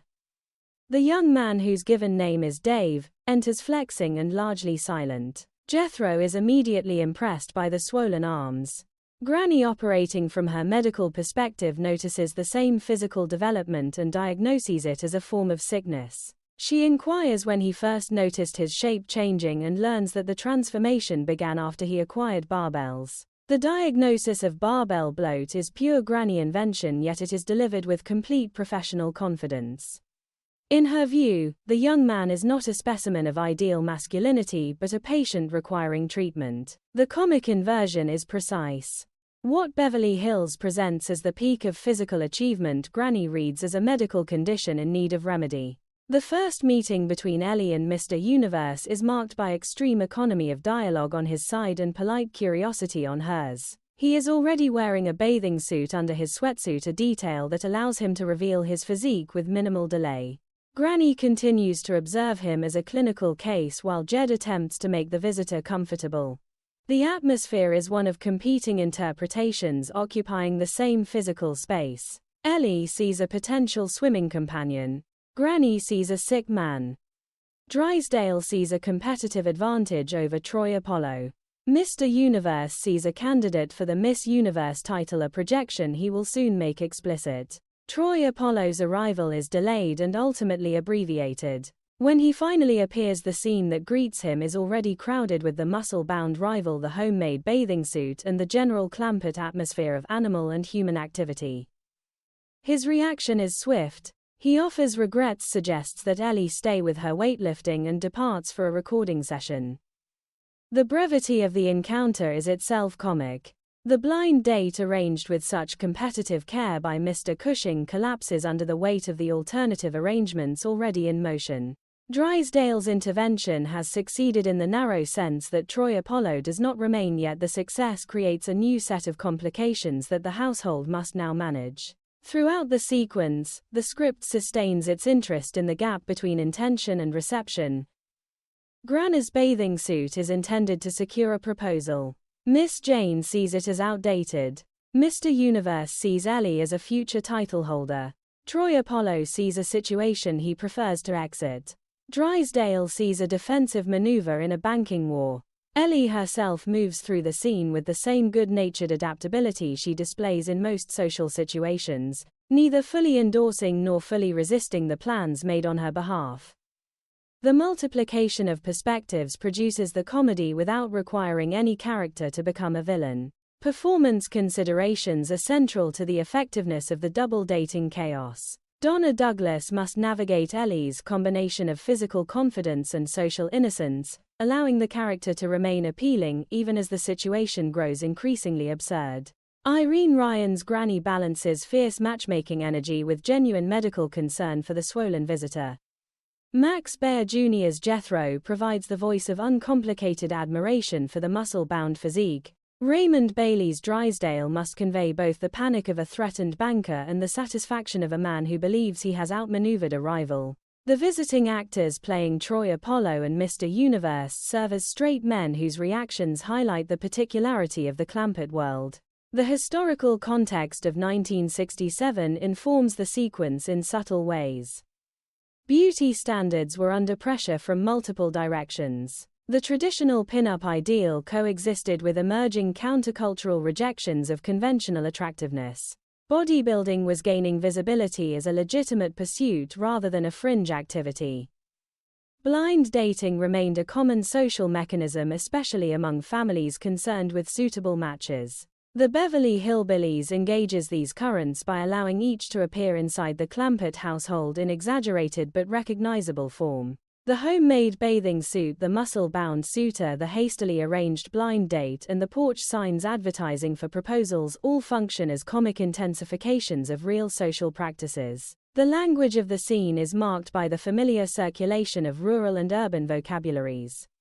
Granny's references to cinema sirens and movie magazines sit alongside her medical diagnoses. Drysdale's banking rivalries intrude into the language of courtship. Mr. Universe's title and physique are translated into the idiom of illness and cure. Ellie's own speech remains simple and direct, a steady point of reference amid the competing descriptions. The effect is the series' characteristic linguistic texture in which no single vocabulary is allowed to dominate for long. By the time Troy Apollo has fled and Mr. Universe has begun to speak of the Miss Universe contest, the script has established the new comic engine that will drive the subsequent movements. The military storyline has been resolved into a provisional acceptance of Jethro as intelligence material. The romantic storyline has been opened with 2 suitors, one departed and one remaining under Granny's medical observation. The bathing suit has been displayed, judged, and accepted within the household. The porch signs remain as evidence of Granny's determination to see Ellie settled. All the necessary elements are in place for the further complications of barbell bloat, folk remedies, and continued matchmaking that will occupy the next sections of the narrative. The sequence also reaffirms the series' fundamental sympathy for its central characters. Ellie is never presented as a passive object of the plans made around her. Her preferences are stated even when they are overridden. Granny's interventions, however excessive, are motivated by care rather than control for its own sake. Drysdale's competitive maneuvers are consistent with the self-interested loyalty he has always shown the family. Even the visiting suitors are treated with a degree of generosity. Troy Apollo's rapid exit is understandable. Mr. Universe's physical presence and limited conversation are allowed to generate comedy without descending into mere mockery of the bodybuilding physique. In its efficient introduction of a new set of complications, the double dating sequence demonstrates the structural flexibility that allowed the Beverly Hillbillies to move between widely different comic premises while maintaining continuity of character and tone. The same family that has just bewildered an Army induction center now bewilders the conventions of Beverly Hills courtship, and it does so with the same combination of sincerity, practicality, and complete indifference to external judgment. The laughter that results is affectionate rather than superior, rooted in the recognition that the Clampetts will continue to meet the world on their own terms regardless of the social arena in which they find themselves. The 6th movement of the composite script settles into the Clampett mansion and allows Granny's medical instincts full reign over the unexpected patient who has arrived in the form of Mr. Universe. What begins as a simple observation of physical development expands into a complete episode of folk diagnosis, improvised pharmacology, and competing theories of health. The sequence is one of the series' purest celebrations of Granny's healing identity, and it generates comedy by placing the highly specialized body of a professional weightlifter under the care of a mountain practitioner whose tools and categories belong to an entirely different tradition. Granny first registers the young man's condition during the initial introductions. She notes the puffed-up appearance of what she calls his Barlow and inquires when he first noticed the change in his shape. The answer that the transformation began within a week or 2 after he acquired barbells supplies her with both cause and name. She designates the condition barbell bloat. The diagnosis is delivered with the same confidence she brought to Jethro's physical examination. In Granny's medical universe, every visible deviation from the expected has a name and a remedy, and the swollen musculature of a title-holding weightlifter is no exception. The script allows her to occupy the role of attending physician without immediate contradiction from the family, thereby establishing the comic premise that will govern the rest of the sequence. The search for authoritative guidance leads Granny to the volume she calls the Apothecary's Medical Almanac. She keeps the book in the kitchen because it contains a dandy recipe for pecan pie, a detail that neatly fuses her dual identities as healer and cook. When she consults the section under the letter B, she finds only bellyache and blueberry muffins. The absence of any entry for barbells or bloat does not diminish her determination. She concludes that the young man is not long for this world and that the household therefore has a duty to make his remaining hours as comfortable as possible. The leap from missing encyclopedia entry to terminal prognosis is pure granny logic, and it is presented without irony. Her concern is genuine even when her conclusions are extreme. Jethro's encounter with the visitor supplies a parallel strand of misunderstanding. He introduces himself and immediately tests the young man's strength by squeezing a steel bar. When Mr. Universe asks him to retrieve a pair of dumbbells left on the front porch, Jethro interprets the request as a reference to people rather than equipment. He asks for their names so that he will know how to call them. The exchange is brief yet characteristic. Jethro approaches the unfamiliar through the categories of kinship and personal identity, and the specialized vocabulary of weightlifting does not survive the translation. The moment also allows Max Baer Jr.'s performance to display the character's combination of physical confidence and conceptual literalism. Granny's quest for a proper remedy centers on the need for a newly laid buzzard's egg. She announces the requirement with the urgency of a pharmacist seeking a rare ingredient. The script places her in the yard searching, and the search itself becomes an occasion for further physical comedy when she nearly collides with arriving vehicles. The egg is never located in the immediate scene, yet the stated need keeps the medical project alive and visible. In its place, Granny prepares a bubbling mixture over the fire, a concoction whose appearance is sufficiently alarming that Jed feels obliged to warn the patient about possible side effects. She acknowledges that the cure might kill the patient while curing him, then observes that either outcome would be preferable to a lingering death from barbell bloat. The utilitarian calculation is delivered with complete seriousness and forms one of the sequence's darkest comic beats. Mr. Universe's own dietary practices provide the counter-theory of health that the script requires for sustained conflict. He explains that he eats only organic foods, soy biscuits, alfalfa bone meal and ground kelp. Granny listens with the skepticism of a practitioner who has fed generations on hog jowls, collard greens and grits. She attributes his physical condition at least in part to the restricted diet and announces her intention to prepare a decent meal before it is too late. The young man's polite resistance is noted but not accepted. In Granny's view, a patient who refuses proper food is simply compounding his illness, and her responsibility is to override the refusal for his own good. The turning point arrives when the prepared remedy begins to take effect. Mr. Universe, who had shown little interest in the household's regular fare, suddenly appears demanding triple helpings of hog jowls, collard greens and grits. Granny greets the demand as definitive proof that her cure has worked. The appetite for normal food has returned. The script allows her a moment of professional triumph before Jed points out the likely consequence. A man who has just consumed triple helpings of that density will soon require a second cure, this time for indigestion. Granny accepts the new assignment without hesitation and begins considering the next set of ingredients. The cycle of diagnosis and remedy is thus prepared to continue indefinitely. Throughout the sequence, the comedy rests on the absolute consistency of Granny's medical worldview. She does not adjust her categories to accommodate the specialized body of a weightlifter. She simply applies the same diagnostic and therapeutic methods she would use on any other patient who presented with unusual swelling. The barbells are treated as a pathogenic agent. The organic diet is treated as a contributing weakness. The absence of a printed authority is treated as an inconvenience rather than a limitation. The resulting portrait is affectionate rather than mocking. Irene Ryan's performance would have balanced the character's fierce certainty with an underlying care that prevents the comedy from becoming cruel. The historical context of the late 1960s supplies an additional layer of resonance. Bodybuilding was emerging from the margins into greater public visibility, carrying with it new ideals of muscular development and specialized nutrition. Organic and health food movements were likewise gaining adherents who rejected conventional diets in favor of more restrictive regimens. The Beverly Hillbillies engages both trends by allowing them to appear inside the Clampett kitchen as objects of rural scrutiny. Granny's skepticism is not presented as ignorance but as the confidence of an older system that has sustained life without reference to the newer specialized knowledge. The collision produces laughter without requiring the audience to choose a side. Performance dynamics inside the sequence are carefully distributed. Donna Douglas's Ellie remains supportive of the visitor while never fully endorsing Granny's more extreme conclusions. Buddy Ebsen's Jed offers occasional practical reservations, especially concerning the possible lethality of the bubbling mixture, yet he does not override Granny's authority in her own domain. Max Baer Jr.'s Jethro supplies the literal-minded interactions with the equipment and the patient.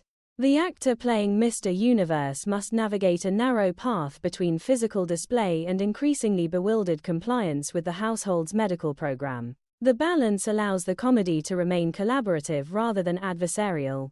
The language of the scene continues the series' practice of allowing distinct vocabularies to circulate without full translation. Granny's medical terms invented on the spot or drawn from folk tradition sit alongside the specialized language of weightlifting and organic nutrition. Words such as barbell bloat, buzzards, egg and ground kelp occupy the same conversational space as hog jowls and collard greens. Each set of terms asserts its own claim to describe the young man's condition and its proper remedy. The script never declares a winner. It simply allows the competing descriptions to generate successive comic complications. By the time Mr. Universe has consumed his triple helpings and Granny has begun planning the indigestion cure, the sequence has completed a full comic arc. A specialized body has been examined, diagnosed, treated, and provisionally restored according to the standards of Clampett medicine. The restoration itself has created the need for further treatment, ensuring that the medical project will continue. The script has also deepened the audience's understanding of Granny's character. Her protectiveness previously exercised on Jethro is now extended to a complete stranger whose only claim on her attention is that he has arrived on the property in a condition she finds alarming. The generosity of that impulse remains visible beneath every extreme conclusion and every alarming concoction. The sequence also serves a structural function within the larger composite.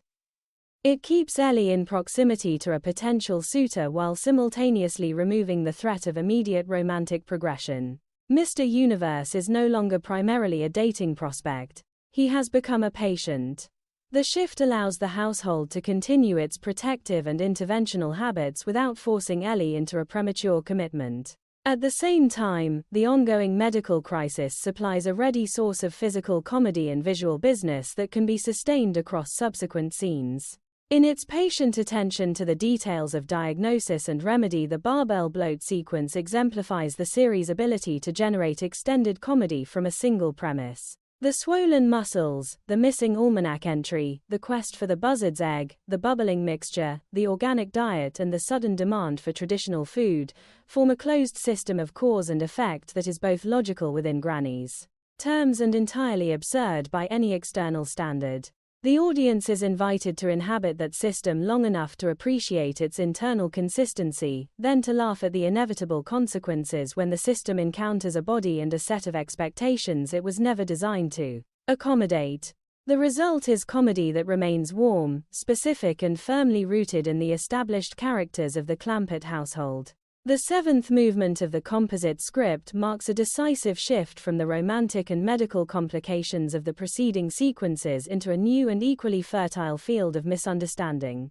The occasion is Granny's approaching birthday, and the gift Jed has in mind is a piece of ground where she can plant as she once did in the hills. What begins as a straightforward expression of familial care rapidly expands into one of the series' most sustained exercises in crossed purposes.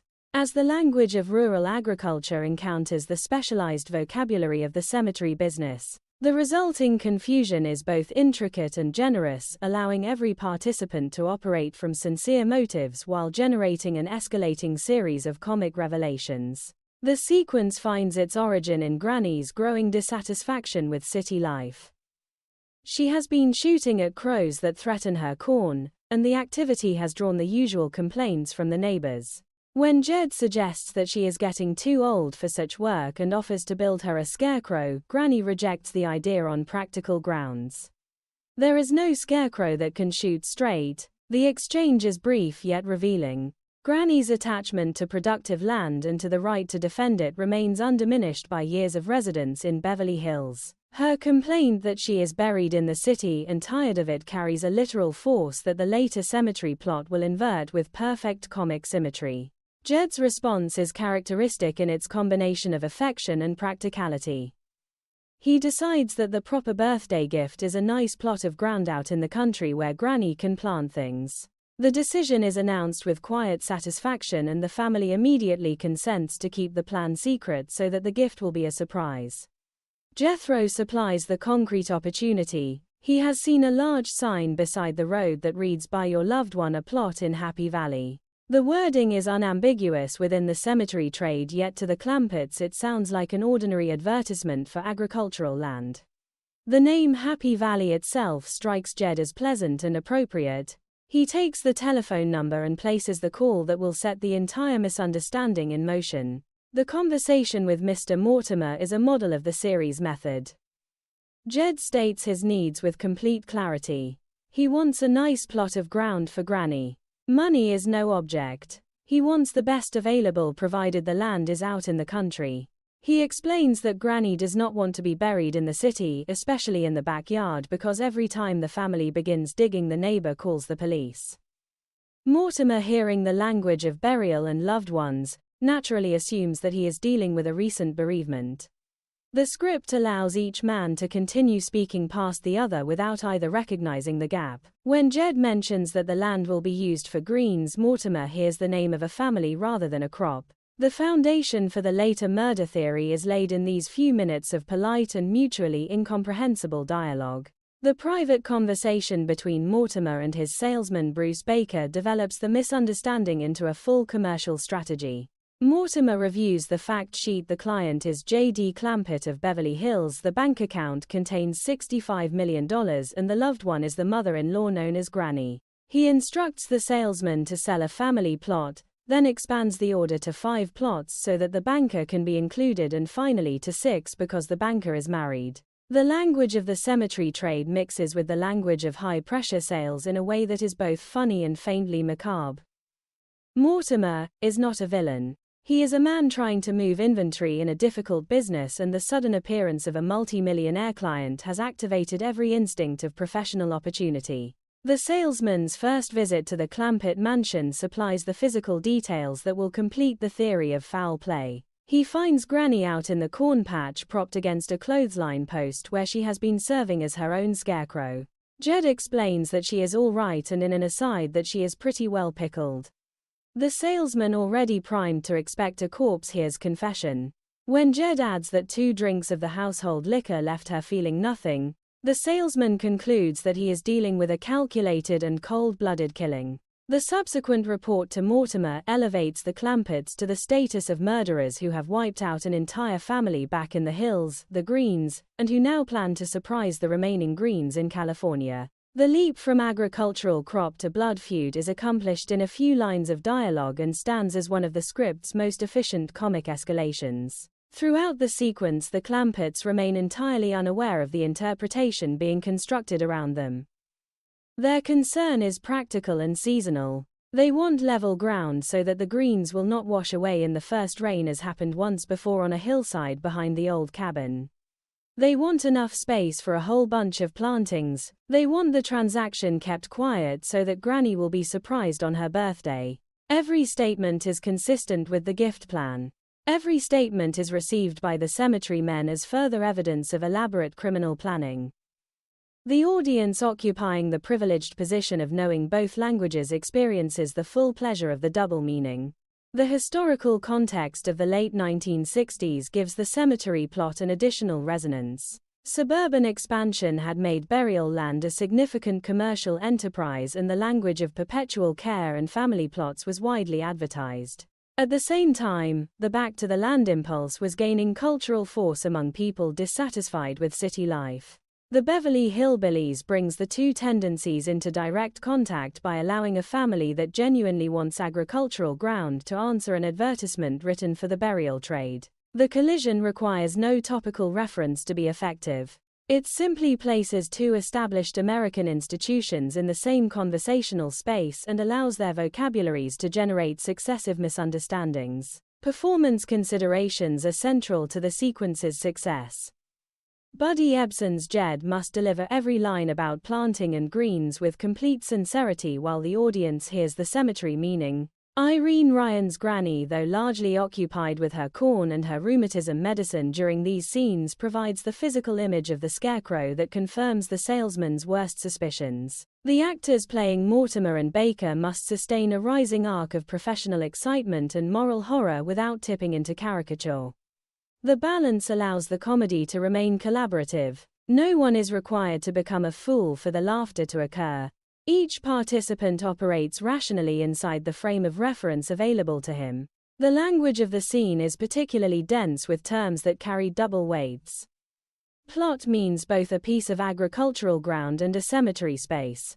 Greens means both a crop and a family name. Buried means both interred and overwhelmed by city life. Pickled means both preserved with liquor and preserved as a corpse. Loved one means both the intended recipient of a birthday gift and the deceased for whom a plot is purchased. The script never underlines the doubles. It simply allows them to accumulate until the cemetery men's theory of mass murder seems from their perspective the only possible explanation of the facts they have been given. By the time Mortimer promises Jed an entire section of Happy Valley for the Greens and suggests they call it Green Acres, the misunderstanding has reached a point of maximum comic tension. The Clampetts believe they have secured productive land for Granny's birthday. The cemetery men believe they have secured a major sale from a family of wealthy killers who prefer to handle their own interments. Both sides look forward to the completion of the transaction with equal anticipation. The script has constructed a perfect engine of crossed purposes and can now allow that engine to run through the subsequent physical preparations for the birthday celebration. The sequence also reaffirms the series' fundamental sympathy for its central characters.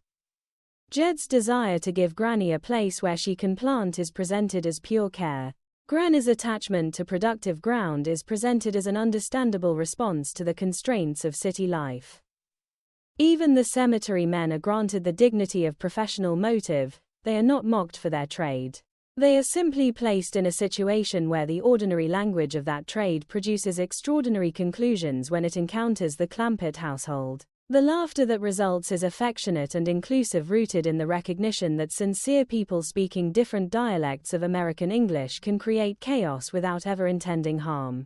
In its patient development of a single linguistic misunderstanding into a full theory of murder and commerce, the Happy Valley sequence stands as a representative example of the series' mature comic method. The premise is simple. The elaboration is intricate. The characters remain consistent.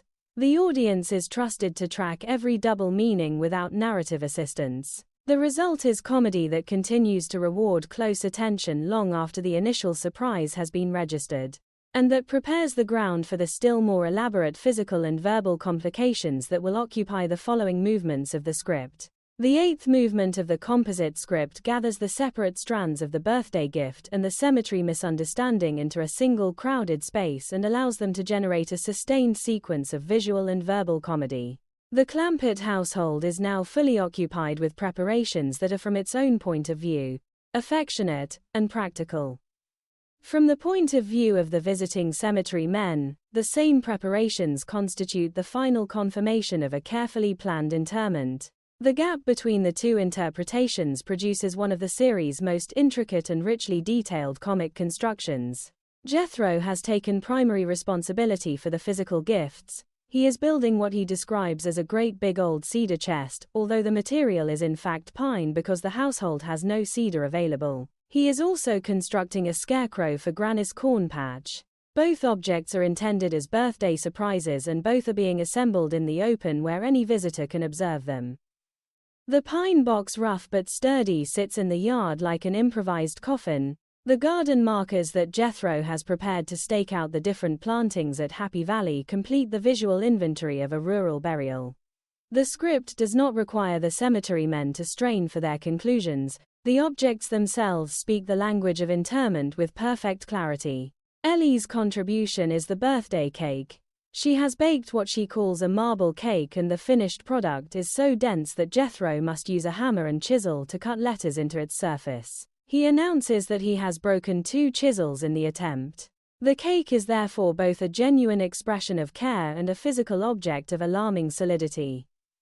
When the cemetery men later see it, the marble designation and the chiseled inscription supply further evidence that the household is preparing formal memorial objects rather than party food.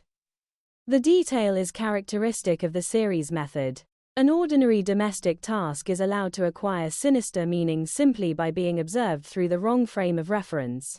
Granny herself is largely absent from the active preparations because she has been sent to the root cellar to rest. Her rheumatism has been troubling her, and the household liquor that serves as her medicine has left her in a state Jed describes as pretty well pickled.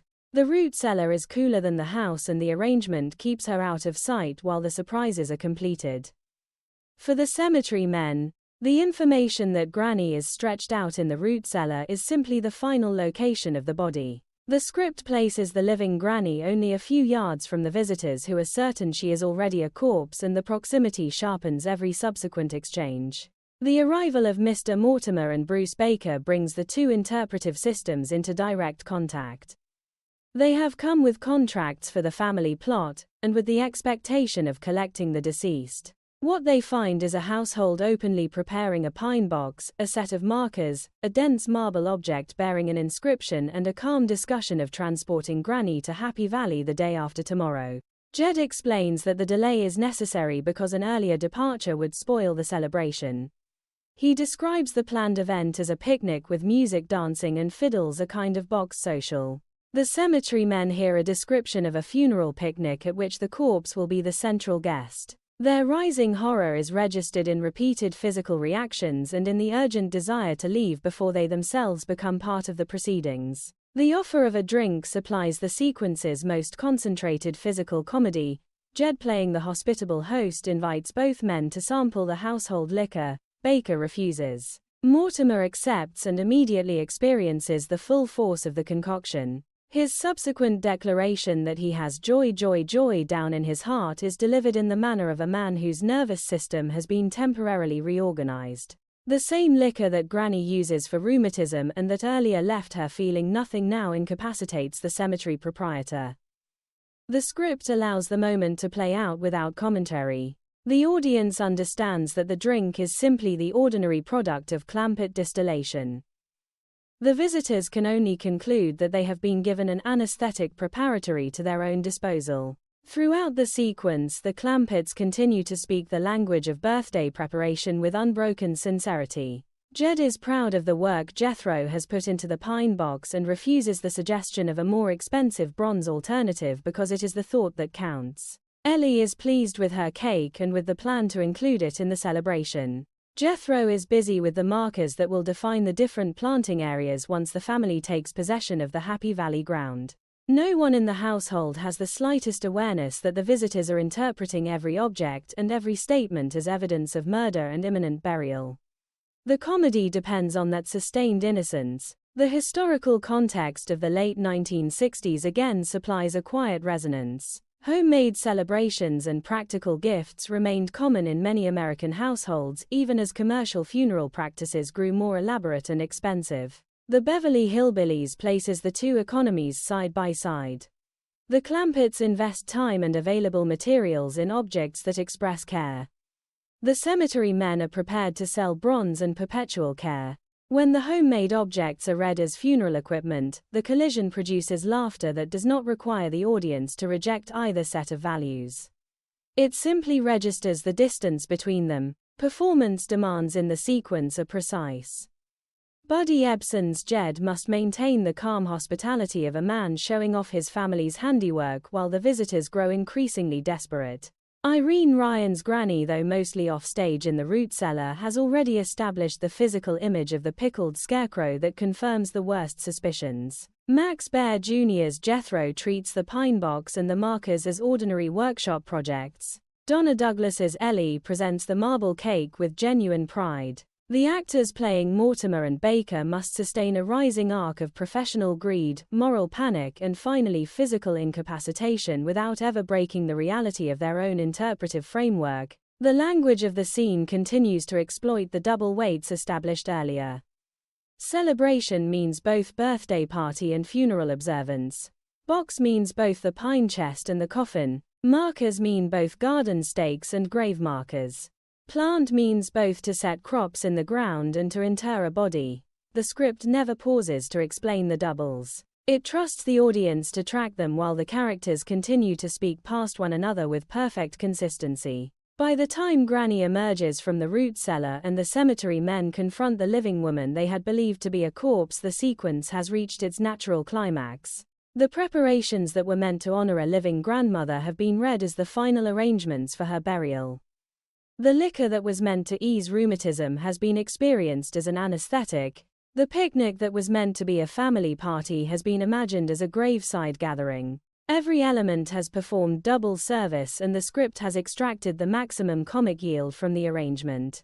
The sequence also serves the larger architecture of the composite by keeping the Happy Valley transaction alive while deepening the personal stakes of the birthday. Granny remains unaware of the gift. The cemetery men remain committed to the sale even as their confidence in their own safety collapses. The household remains cheerfully occupied with the practical work of making a celebration. All the necessary tensions are in place for the final resolutions that will occupy the subsequent movements of the narrative. In its patient accumulation of visual evidence and verbal cross-purposes, the birthday preparation sequence demonstrates once again the series' mastery of sustained comic construction. The premise is simple, the elaboration is meticulous. The characters remain true to their established motives. The audience is granted the pleasure of understanding every misunderstanding as it develops. The result is comedy that is both intricate and warm, rooted in the recognition that the same set of objects and intentions can sustain two completely coherent yet completely incompatible stories at the same time. The ninth movement of the composite script brings the Happy Valley misunderstanding to its peak of intensity and then releases the pressure in a rush of physical comedy and panicked retreat. What had been a carefully constructed theory of murder supported by pine boxes, garden markers, marble cake, and the reported location of the body now confronts the living presence of Granny herself. The cemetery men, already destabilized by the household liquor, must absorb the final contradiction and decide whether to continue the sale, or simply escape with their lives. The sequence is one of the series' most satisfying comic resolutions because every earlier detail is allowed to pay off in a single concentrated burst of action and reaction. The salesmen's private assessment of the situation has by this point hardened into certainty. They have concluded that Jed Clampett shot his mother-in-law, pickled her and set her out in the corn patch as a scarecrow. The daughter is understood to be an accomplice. Together, the pair are compared to Bonnie and Clyde, only more efficient and better funded. The theory accounts for every visible object and every casual remark the household has offered. The pine box is the coffin. The markers are for the graves. The dense cake is a memorial object. The planned picnic is a graveside gathering. The delayed transport to Happy Valley is simply the final stage of a homemade funeral. From inside the cemetery men's frame of reference, the interpretation is coherent and complete. The offer of a drink functions as both hospitality and catalyst. Jed, still playing the cordial host, who wishes to share the household's best with his visitors, presses the liquor on both men. Bruce Baker declines. Mr. Mortimer, already overcommitted to the sale and the narrative he has constructed, accepts.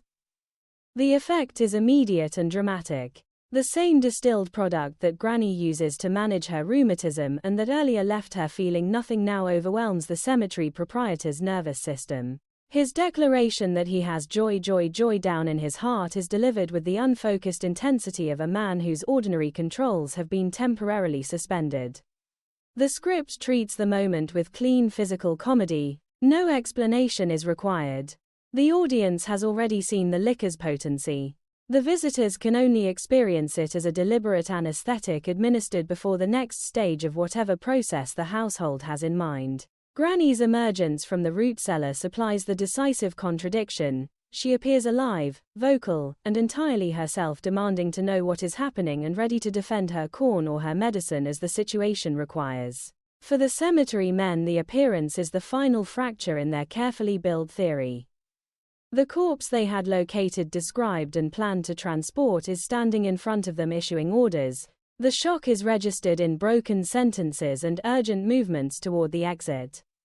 Mortimer, still under the influence of the drink, oscillates between commercial instinct and pure survival impulse. At one moment he considers the possibilities of subdividing the property once the extraordinary liquor is marketed. At the next he is simply trying to put distance between himself and the household that has already in his mind demonstrated a capacity for cold-blooded efficiency. The Clampetts, for their part, remain inside their original interpretive frame. They see two businessmen who have become suddenly unwell after sampling the household hospitality. Jed continues to offer practical assistance and to discuss the details of the land transaction. Jethro and Ellie are still occupied with the physical preparations for the birthday. Granny is primarily concerned with the state of her corn and the location of her medicine. No one in the family has any reason to interpret the visitor's terror as anything other than an unfortunate reaction to strong liquor. The innocence is sustained to the end, and it is precisely that sustained innocence that forces the cemetery men to carry the full weight of the misunderstanding out of the yard and back to their office. The historical context of the late 1960s again provides a quiet background resonance. Commercial cemeteries were actively marketing family plots and perpetual care to a suburban population that had often lost touch with older rural practices of home burial and homemade memorials. At the same time, homemade distilled liquor remained a living tradition in many parts of the country, carrying both social and medicinal meanings that official culture tended to simplify or condemn. The Beverly Hillbillies brings the two practices into the same yard and allows each to be misread through the lens of the other. The cemetery men see a criminal interment. The Clampetts see a birthday project and a neighborly drink. The comedy requires no external judgment. It simply records the collision. Performance demands in the climax are exacting. The actors playing Mortimer and Baker must execute a rapid descent from professional confidence through alcoholic disorientation into open panic, all while continuing to speak lines that make sense inside their original theory. Buddy Ebsen's Jed must maintain the calm of a host who does not understand why his guests are leaving in such disorder. Irene Ryan's Granny must re-enter the scene with enough force to shatter the corpse narrative in a single appearance. Max Baer Jr. and Donna Douglas continue the practical work of the birthday, supplying a steady domestic rhythm against which the visitor's collapse becomes more pronounced. The language of the final exchanges continues to carry double meanings even as the physical situation resolves. Words such as plant box, celebration, and plot retain their earlier ambiguity, but the presence of the living granny drains the sinister reading of its power. The cemetery men are left with the commercial opportunity of the Happy Valley land and the personal knowledge that they have profoundly misread the household. Their exit is both a tactical retreat and an admission that the interpretive system they brought with them cannot survive contact with the actual Clampetts. By the time the salesmen have fled and the household has returned to its birthday preparations, the Happy Valley storyline has completed a full comic arc. A simple desire to give Granny productive ground has generated a theory of murder, a set of commercial calculations, a sequence of visual misreadings, an alcoholic crisis, and a panicked departure. Every stage has grown naturally from the one before it. No character has been required to act against established motives. The audience has been allowed to track every misunderstanding as it develops and to enjoy the final release when the living Granny renders the entire structure untenable. The sequence also clears narrative space for the final major storyline of the composite. The military ambitions have been processed. The double dating complications have been set in motion and partially resolved through medical intervention. The birthday gift and its cemetery double have now reached their comic conclusion. The household is ready to receive the next external visitor, the widowed Adeline Ashley, whose arrival will shift the focus from land and burial to courtship and social climbing. The clean handoff is typical of the series' mature construction. One set of complications is resolved with sufficient completeness to satisfy the audience, while the characters themselves remain available for the next round of well-intentioned chaos. In its controlled escalation and its ultimate release, The murder suspicion sequence stands as a representative example of how the Beverly Hillbillies extracts maximum comedy from a single sustained misunderstanding. The premise is linguistic and cultural. The elaboration is visual and physical. The resolution is character-driven. The tone remains affectionate throughout. The cemetery men are never reduced to pure caricature. The Clampetts are never required to become aware of the interpretation that has been placed upon them. The laughter arises from the gap itself and from the recognition that sincere people speaking in good faith from different corners of American experience can create a complete and temporary world of terror and confusion without ever intending harm. That recognition remains one of the series' most durable gifts to its audience. The 10th movement of the composite script introduces a new and vigorous external force into the Clampett household in the person of Adeline Ashley, the widowed friend from the hills whose impending visit has already begun to stir Granny's matchmaking instincts. The sequence opens with the arrival of a letter that carries no return address and is therefore an object of immediate curiosity. When the contents are revealed, Granny recognizes the sender at once and reacts with the full force of long-held admiration. Adeline Ashley is described as the dream girl of every mountain boy from Pickle River to the state line. The language is extravagant yet entirely consistent with Granny's tendency to elevate figures from the old home place into near-legendary status. The letter itself announces a casual stopover while Adeline visits friends in Cucamonga, a detail that Granny expands into an epic journey made in first class by bus under the sponsorship of a husband who never spared expense. The biographical sketch that Granny supplies establishes the dual nature of the visitor before she even appears. Adeline's late husband is identified as both a big iron and steel tycoon and a blacksmith. The two descriptions sit side by side without tension inside Granny's account.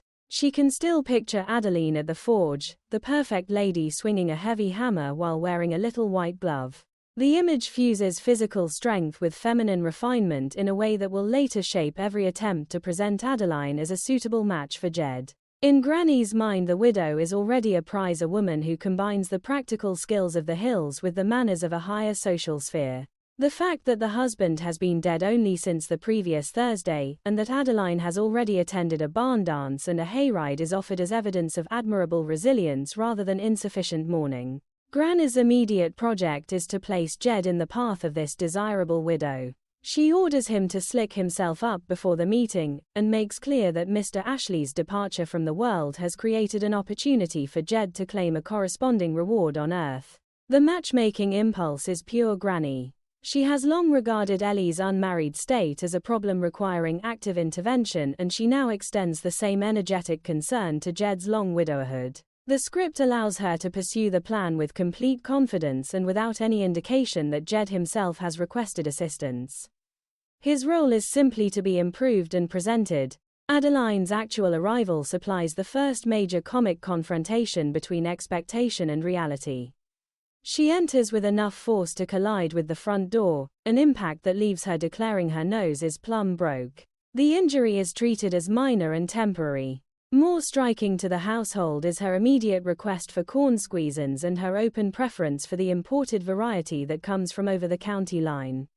When Granny offers the domestic supply, Adeline accepts it with the air of a connoisseur who has known better but will make do. The little finger extended while drinking is noted by Granny as a mark of manners, although the script quietly allows the alternative interpretation that the finger is positioned to steady an empty glass. The detail is pure Beverly Hillbillies observation, an action that can be read as refinement or as practical drinking technique depending on the eye of the beholder. The first meeting between Adeline and Jed is managed by Granny with theatrical care. She presents her son-in-law as a tall, rich, handsome, kind and considerate widower, then withdraws so that the two can become better acquainted. The handshake that follows is filtered through Adeline's blacksmith past. Jed remarks on the powerful grip and receives the smiling reply that she bets he says that to all the girls. The exchange establishes the physical confidence Adeline carries and the slight bewilderment Jed feels in its presence. When they sit down to talk, Adeline makes clear that she finds his company sufficient refreshment and declines further offers of the household liquor. Granny, monitoring from a distance, interprets every gesture as progress toward a proposal and even supplies mood music to assist the process. The conversation itself reveals the gap between Granny's hopes and the actual texture of the encounter. Jed attempts polite inquiry into Adeline's recent loss and receives a brisk summary. The husband, whose name she briefly forgets, has been gone since last Thursday. The wound has nearly healed and she is already being described by others as a prize catch. When Jed observes that she is a combination fashion plate and blacksmith, Adeline takes the remark as a compliment of the highest order. The talk turns briefly to the practical question of how to shoe a mule, a subject on which Adeline is prepared to give a demonstration. The shift from romantic expectation to technical instruction is handled with the series' characteristic lightness. No one is required to acknowledge the mismatch of purposes. Granny continues to see courtship. Jed continues to see a visiting neighbor with unusual skills. Adeline continues to see a possible future that she is prepared to advance by direct means if necessary. The broader household reaction to the visitor supplies additional comic shading. Jethro and Ellie treat Adeline with the same open curiosity they extend to any new arrival. Miss Jane and Mr. Drysdale, when informed of the guest, immediately begin calculating the social risk to Mrs. Drysdale, whose standards are known to be exacting. Drysdale attempts to keep his wife away from the meeting by vague references to travel, a tactic that will later be undermined by the gossip network of the Bridge Club. The script thus places Adeline's arrival at the center of several overlapping campaigns: Granny's matchmaking, Drysdale's damage control, and Adeline's own unstated but increasingly visible interest in securing a new husband of means. Performance considerations in the sequence are demanding. The actress playing Adeline must convey physical strength, social ambition, and a ready appetite for both liquor and advancement without losing the audience's basic goodwill. Irene Ryan's Granny must sustain high matchmaking energy while remaining blind to every sign that the courtship is not proceeding along the lines she has scripted. Buddy Ebsen's Jed must remain polite, slightly baffled, and fundamentally uninterested in remarriage. A combination that Ebsen made look effortless across many similar situations in the series. The supporting players supply the necessary reactions of curiosity, alarm, or calculation that keep the social field active. The historical context of the late 1960s gives the arrival additional quiet resonance. Widowhood and remarriage remained significant social topics, especially in communities where practical partnerships were valued alongside romantic ones. The figure of the capable rural woman who could handle both domestic and heavy labor was familiar from earlier American traditions, yet it sat in complicated relation to the more decorative ideals still circulating in popular culture. The Beverly Hillbillies brings the two images together in Adeline, and then places the combination inside a household that has its own firm ideas about suitable matches. The comedy arises from the friction among those ideas rather than from any external satire of the characters themselves. The language of the sequence is marked by Granny's elevated descriptive style and Adeline's more direct practical speech. Phrases such as "dream girl of every mountain boy" and "perfect lady swinging that big hammer" sit alongside matter-of-fact references to the forge, the hammer, and the recent date of the husband's death. Jed's contributions remain plain and courteous. The circulation of these different registers keeps the scene verbally lively while never allowing any one vocabulary to dominate completely. By the time Adeline has settled into the household and Granny has begun the detailed work of advancing the match, the script has established a new comic engine with substantial room to run. The visitor is physically strong, socially ambitious, ready to drink, and prepared to move quickly. The intended groom is polite, wealthy, and uninterested. The matchmaker is tireless and selectively blind. The surrounding characters are already calculating the consequences for their own social comfort. All the necessary tensions are in place for the further complications of forced courtship, gossip networks, and competing social claims that will occupy the remaining movements of the composite. The sequence also reaffirms the series' fundamental method.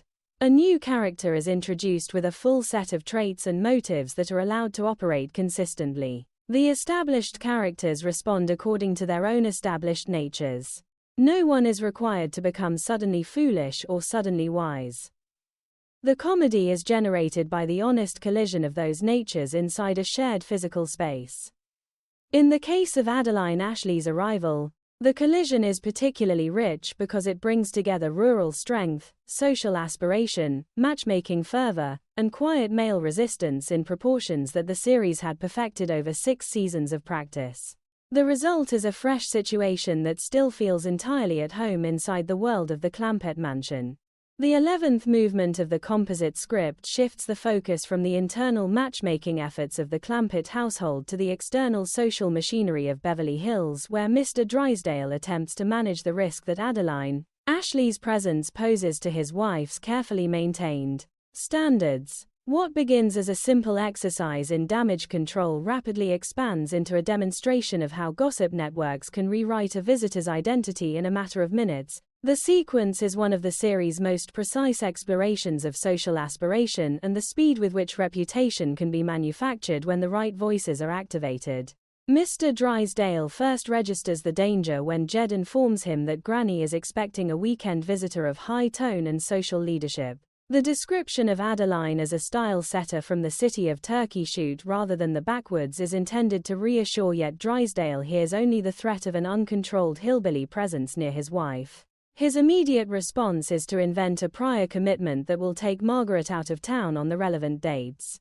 The tactic is consistent with his long practice of using vague statements and strategic omissions to protect the fragile peace of his household.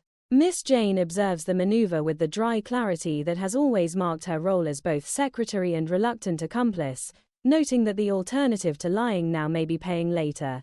The limitation of the travel excuse becomes apparent when the timeline tightens and Margaret remains available. Drysdale therefore turns to a more active method of social engineering. He recognizes that his wife will believe idle gossip without hesitation and that the fastest distribution system for such gossip is the Bridge Club network over which Mrs. Travis presides. The script identifies the woman with cheerful precision as listed under B for blabbermouth. Drysdale places a call in the character of a reporter from the Beverly Hills News and plants the essential rumor the fabulous socialite and style setter Adeline Ashley is in town and her privacy is to be respected. The call is brief, yet it is sufficient to set the machinery in motion. The subsequent spread of the information is handled with the series' characteristic efficiency. Within minutes, the news has moved from Mrs. Travis to the next circle of callers, each of whom is instructed to keep the matter secret while immediately sharing it with the next name on the list. The fabricated biography grows in the telling. Adeline acquires a fleet of private yachts and a staff of former husbands to man them. She becomes a legendary figure whose presence in any household would confer immediate status. The speed of the transformation is itself a comic object. A woman who arrived with a blacksmith's grip and a taste for cornsqueezins has been rewritten as an eccentric jet-setter of unlimited means, and the rewrite has been accomplished entirely through the voluntary labor of the social network that Drysdale activated. Mrs. Drysdale's conversion is registered in a single decisive telephone conversation. Where she had previously regarded any association with the Clampetts as a threat to her standing, she now hears that the most desirable houseguest in Beverly Hills is already staying at the Clampett mansion. The shift from disdain to eager pursuit is instantaneous. She demands details, calculates the advantage of an invitation, and prepares to approach Granny with a request that Adeline be allowed to spend time under the Drysdale roof. The script allows the change to occur without psychological padding. Margaret Drysdale has always measured value in terms of social currency, and the gossip network has just assigned Adeline an extremely high valuation. Her behavior follows the new valuation at once. The larger comic structure of the sequence rests on the distance between the manufactured reputation and the actual woman sitting in the Clampett living room. Adeline remains the same practical, strong grip, ready drinking visitor who collided with the front door and inquired about imported liquor. The Bridge Club has constructed an entirely different figure, one defined by yachts, ex-husbands, and exclusive privacy. Mrs. Drysdale is pursuing the constructed figure. The Clampetts are hosting the actual one. Mr. Drysdale has set both processes in motion, and must now manage the consequences of their inevitable collision. The arrangement is typical of the series' mature phase, in which a single strategic action generates multiple independent lines of complication that the audience can track simultaneously. Performance demands in the sequence are distributed across several distinct registers. Raymond Bailey's Drysdale must convey the mounting anxiety of a man who has attempted a controlled burn and now watches the fire move beyond his planning. The actress playing Mrs. Drysdale must execute the sudden conversion with complete conviction, treating the gossip as established fact rather than recent invention. Irene Ryan's granny, when she later receives the request for Adeline's company, will respond from her own matchmaking agenda and her long-standing rivalry with the neighbor, adding yet another layer of crossed purposes. The supporting voices of the Bridge Club members are heard only indirectly, yet their collective labor is essential to the speed of the transformation. The historical context of the late 1960s supplies a quiet background for the gossip mechanism. Social networks among women of a certain class had long functioned as informal information systems capable of elevating or destroying reputations with remarkable efficiency. The rise of more public celebrity culture had not eliminated those private channels. The Beverly Hillbillies simply renders the process visible and accelerates it for comic effect. A single planted rumor is sufficient to rewrite a visitor's identity because the network is already organized for rapid distribution and competitive enhancement of status information. The show observes the mechanism with affectionate accuracy rather than external satire. The language of the sequence is marked by the contrast between Drysdale's careful, ambiguous phrasing and the expansive, unrestrained language of the gossip itself. His initial calls are models of strategic omission. The subsequent reports that circulate through the Bridge Club are models of competitive elaboration.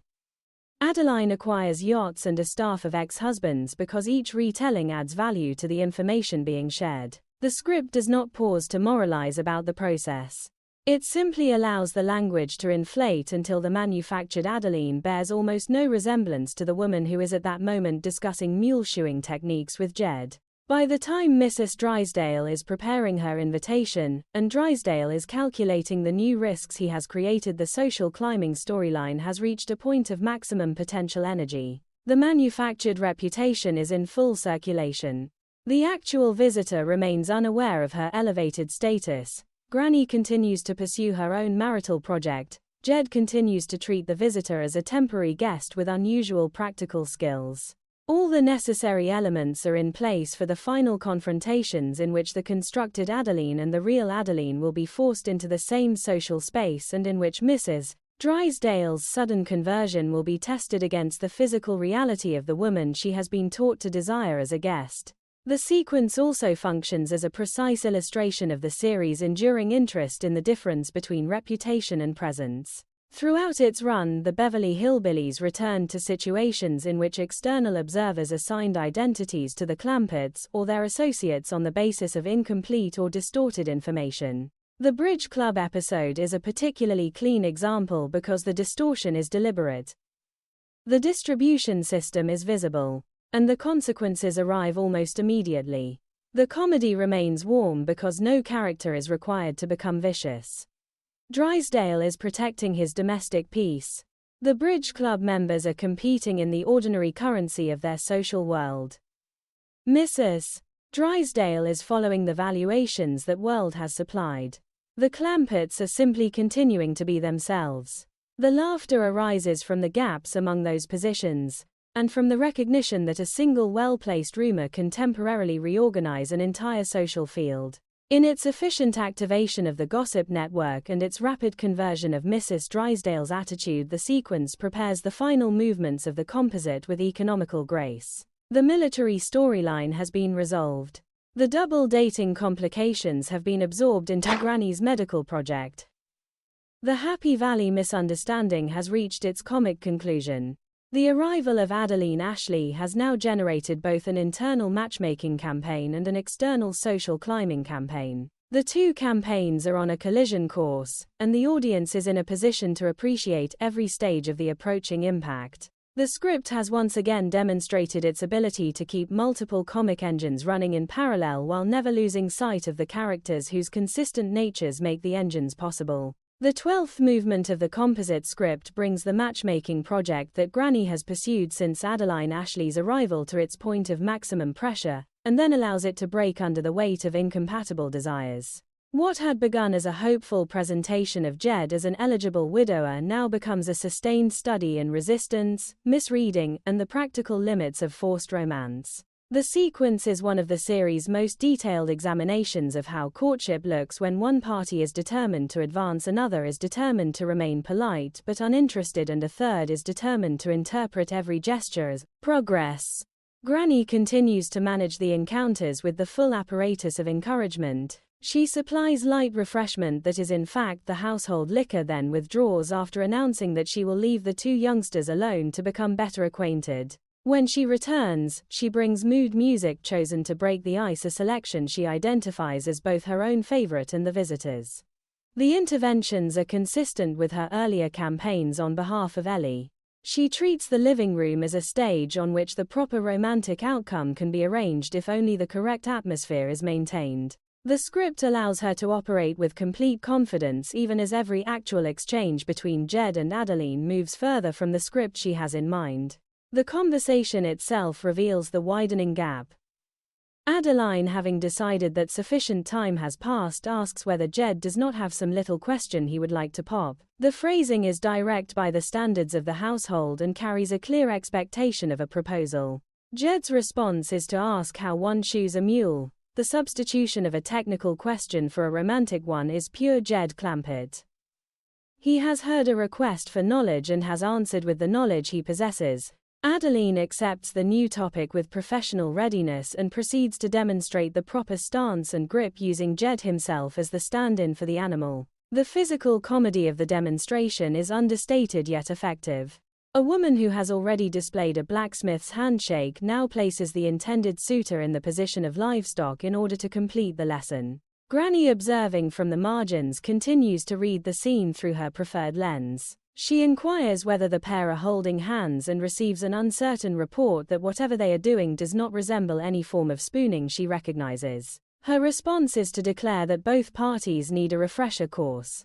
The offer of instruction is made with the same practical authority she brings to medical diagnoses and agricultural problems. Courtship, in her view, is a skill that can be taught, and she is prepared to supply the curriculum. The moment captures the full distance between her energetic optimism and the actual texture of the encounter she is monitoring. Adeline's growing impatience supplies the sequence's forward motion. She has already invested half a day in the project, and is not prepared to invest another. When Jed continues to offer only polite conversation and practical questions, she shifts from suggestion to direct declaration. She announces that she will stop playing coy and that she is prepared to twist his arm into marriage if necessary. The language is the same blend of strength and determination that marked her first entrance. Jed answers with a simple and final refusal. The clarity of the rejection forces Adeline to recalculate her remaining options inside the social field of Beverly Hills.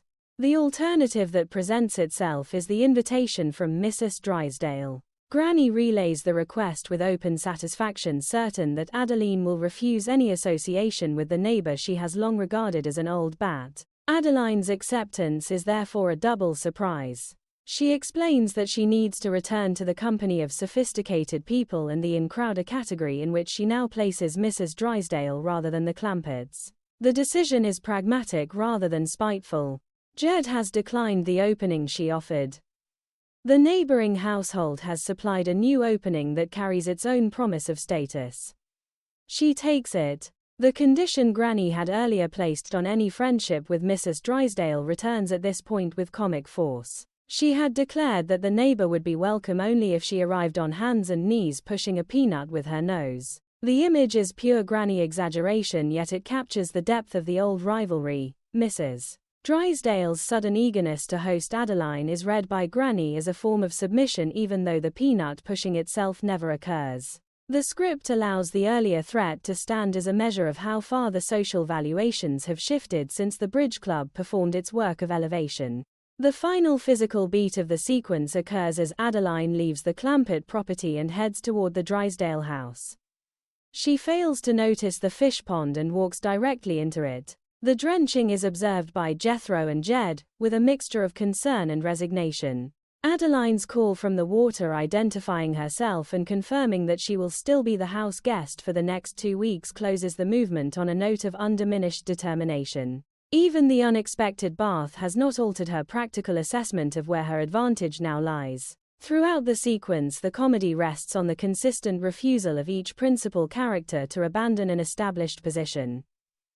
Granny will not stop reading romance into practical conversation. Jed will not pretend an interest he does not feel.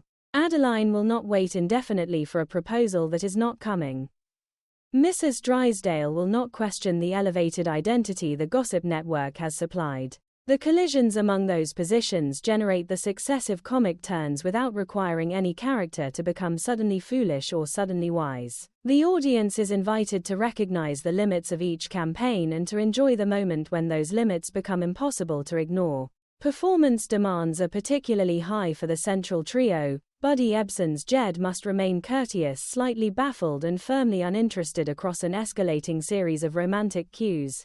The actress playing Adeline must convey mounting impatience and practical recalculation without losing the physical confidence that has defined the character since her entrance. Irene Ryan's Granny must sustain matchmaking fervor in the face of mounting evidence that the project is failing. A combination of energy and selective blindness that Ryan had refined across many similar situations in the series. The supporting reactions of Jethro and the distant presence of the Drysdales keep the social field active and visible. The historical context of the late 1960s again supplies a quiet resonance. Expectations surrounding courtship and remarriage still carried significant weight, especially for women whose economic and social security had been tied to marriage. At the same time, the practical calculation of advantage was becoming more openly acknowledged in popular culture. The Beverly Hillbillies places both the older romantic script and the newer practical calculus inside the same living room and allows them to compete in real time. Granny's lessons and mood music belong to the older script. Adeline's direct question and subsequent change of target belong to the newer calculus. Jed's steady refusal belongs to a personal consistency that has always placed him outside both.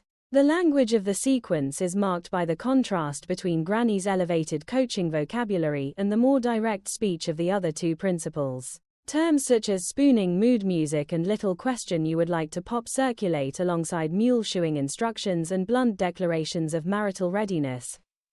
The script never translates one register into another. It simply allows them to occupy the same space until the practical impossibility of the match becomes undeniable. By the time Adeline has climbed out of the fish pond and confirmed her new temporary address, the courtship storyline has reached a clean if soggy conclusion. Granny's project has failed on its original terms. Jed has preserved his preferred state. Adeline has located a more promising temporary base of operations. Mrs. Drysdale has acquired the house guest the gossip network taught her to desire. The separate campaigns have resolved themselves through a series of recognitions rather than through any forced change of heart. The household is left in a state of temporary equilibrium, ready for the final reflective movement that will gather the several storylines of the composite into a single closing perspective. The sequence also reaffirms the series' long-standing interest in the difference between imposed plots and lived preferences. Throughout its run, the Beverly Hillbillies returned to situations in which energetic planners attempted to arrange the lives of more passive or more resistant characters. The Adeline courtship is a particularly clear example because the planner's motives are transparent, the resistance is polite but firm. And the alternative solution arises naturally from the social field the planners themselves have disturbed. The comedy remains affectionate because no one is punished for the attempt. Granny is allowed to keep her energetic optimism. Jed is allowed to keep his independence. Adeline is allowed to keep her practical ambition. The laughter arises from the recognition that those positions cannot occupy the same romantic outcome, and from the graceful if damp manner in which the script allows each of them to move forward on its own terms. The 13th and final movement of this extended reading steps back from the successive complications of tanks, physical examinations, induction centers, double dates, folk remedies, cemetery plots and forced courtships in order to consider what the composite script as a whole reveals about the enduring design of the Beverly Hillbillies. Across the several storylines, the same fundamental pattern recurs with remarkable consistency. An external system of values, whether military, medical, romantic, commercial, or social, encounters the Clampett household and discovers that its ordinary categories do not hold. The household does not defeat the external system by argument or by force. It simply continues to operate according to its own established logic until the external system is forced to adjust, retreat, or collapse into confusion. The comedy that results is never cruel. It is rooted in a steady affection for the characters whose loyalty to one another and to their own way of seeing the world remains unbroken from first scene to last. The military storyline that opens the composite supplies the clearest early statement of the pattern. Jethro approaches induction as an opportunity for pageantry and large equipment. Granny approaches the required physical as an occasion for protective care conducted according to mountain standards. The army officers approach the same events as a classification problem that must separate genuine patriots from sophisticated evaders. When the corks and the limp are revealed as Granny's work rather than Jethro's strategy, the institutional interpreters are left without a usable category. They resolve the difficulty by declaring the boy a genius and assigning him to intelligence work, a conclusion that preserves their own frameworks while leaving the Clampetts free to return home in the same tank that started the trouble. The household has not been changed by the encounter. The institution has been required to invent a new label in order to contain what it cannot understand. The romantic and medical complications that follow Ellie Mae's double date repeat the pattern in a more intimate register.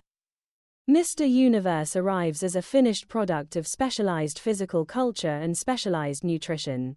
Granny receives him as a patient suffering from barbell bloat and proceeds to treat him with the tools and categories available to her. The organic diet is set aside. The bubbling mixture is prepared. The sudden return of appetite for hog jowls and collard greens is read as proof of cure. Once again, an external system of value, this time, the system that measures male worth in muscular development and dietary purity, is absorbed into the Clampett medical universe and rewritten according to its terms. Ellie herself moves through the events with the same adaptable good nature that has always marked her. Neither fully claimed by the suitor's plans nor fully resistant to the household's interventions, the family logic remains the stable center. The Happy Valley sequence extends the pattern into the commercial realm.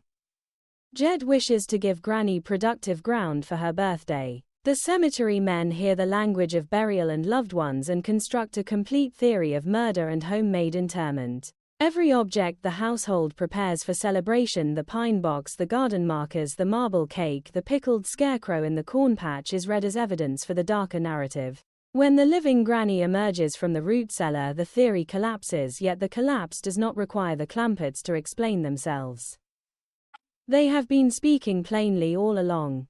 The cemetery men simply discover that the plain speech belonged to a different dictionary than the one they brought with them. The land transaction may or may not proceed, but the household has already returned to its birthday preparations with its original intentions intact. The arrival and departure of Adeline Ashley supply the final major variation. Granny attempts to write Jed into a romantic plot for which he has no desire. Adeline attempts to advance a practical remarriage on a timetable of her own making. The bridge club activated by Mr. Drysdale attempts to rewrite Adeline as a jet-setting prize that will elevate Mrs. Drysdale's standing. Each campaign proceeds with energy and internal consistency. Each campaign fails to claim its intended object. Jed remains unmarried. Adeline relocates to the neighboring household. Mrs. Drysdale acquires a house guest who will almost certainly fail to match the biography the Gossip Network created. The Clampett core is once again left undisturbed. The external plots have generated their comedy and have resolved themselves without forcing the central characters to abandon their established natures. What holds these separate movements together is the steady presence of a family logic that privileges loyalty, practical care, and unself-conscious identity over any external measure of success or sophistication. Jed's authority is moral rather than hierarchical. Granny's interventions, however extreme, originate in protective love.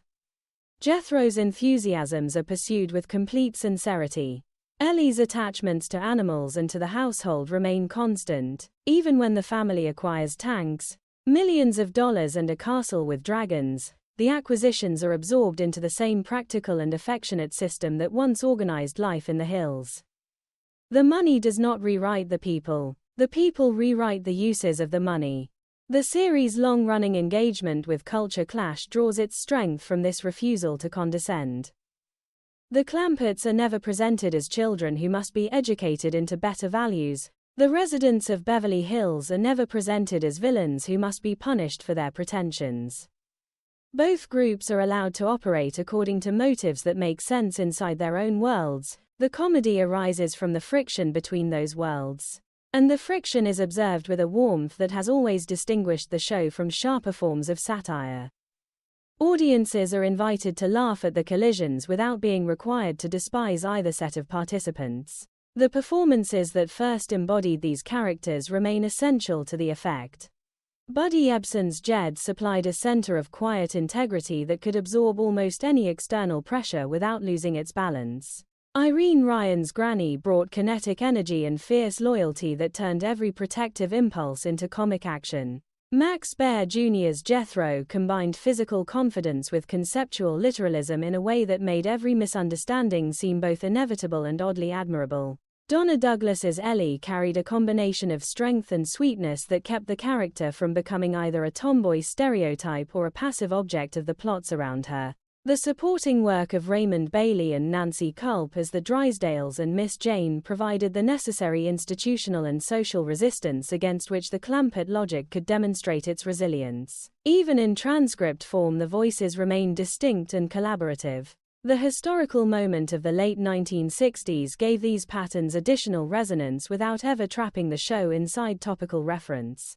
The draft, the rising visibility of specialized body culture, the commercial expansion of the cemetery business, the persistence of social networks that could manufacture reputation overnight, and the complicated expectations surrounding courtship and remarriage all appear inside the composite.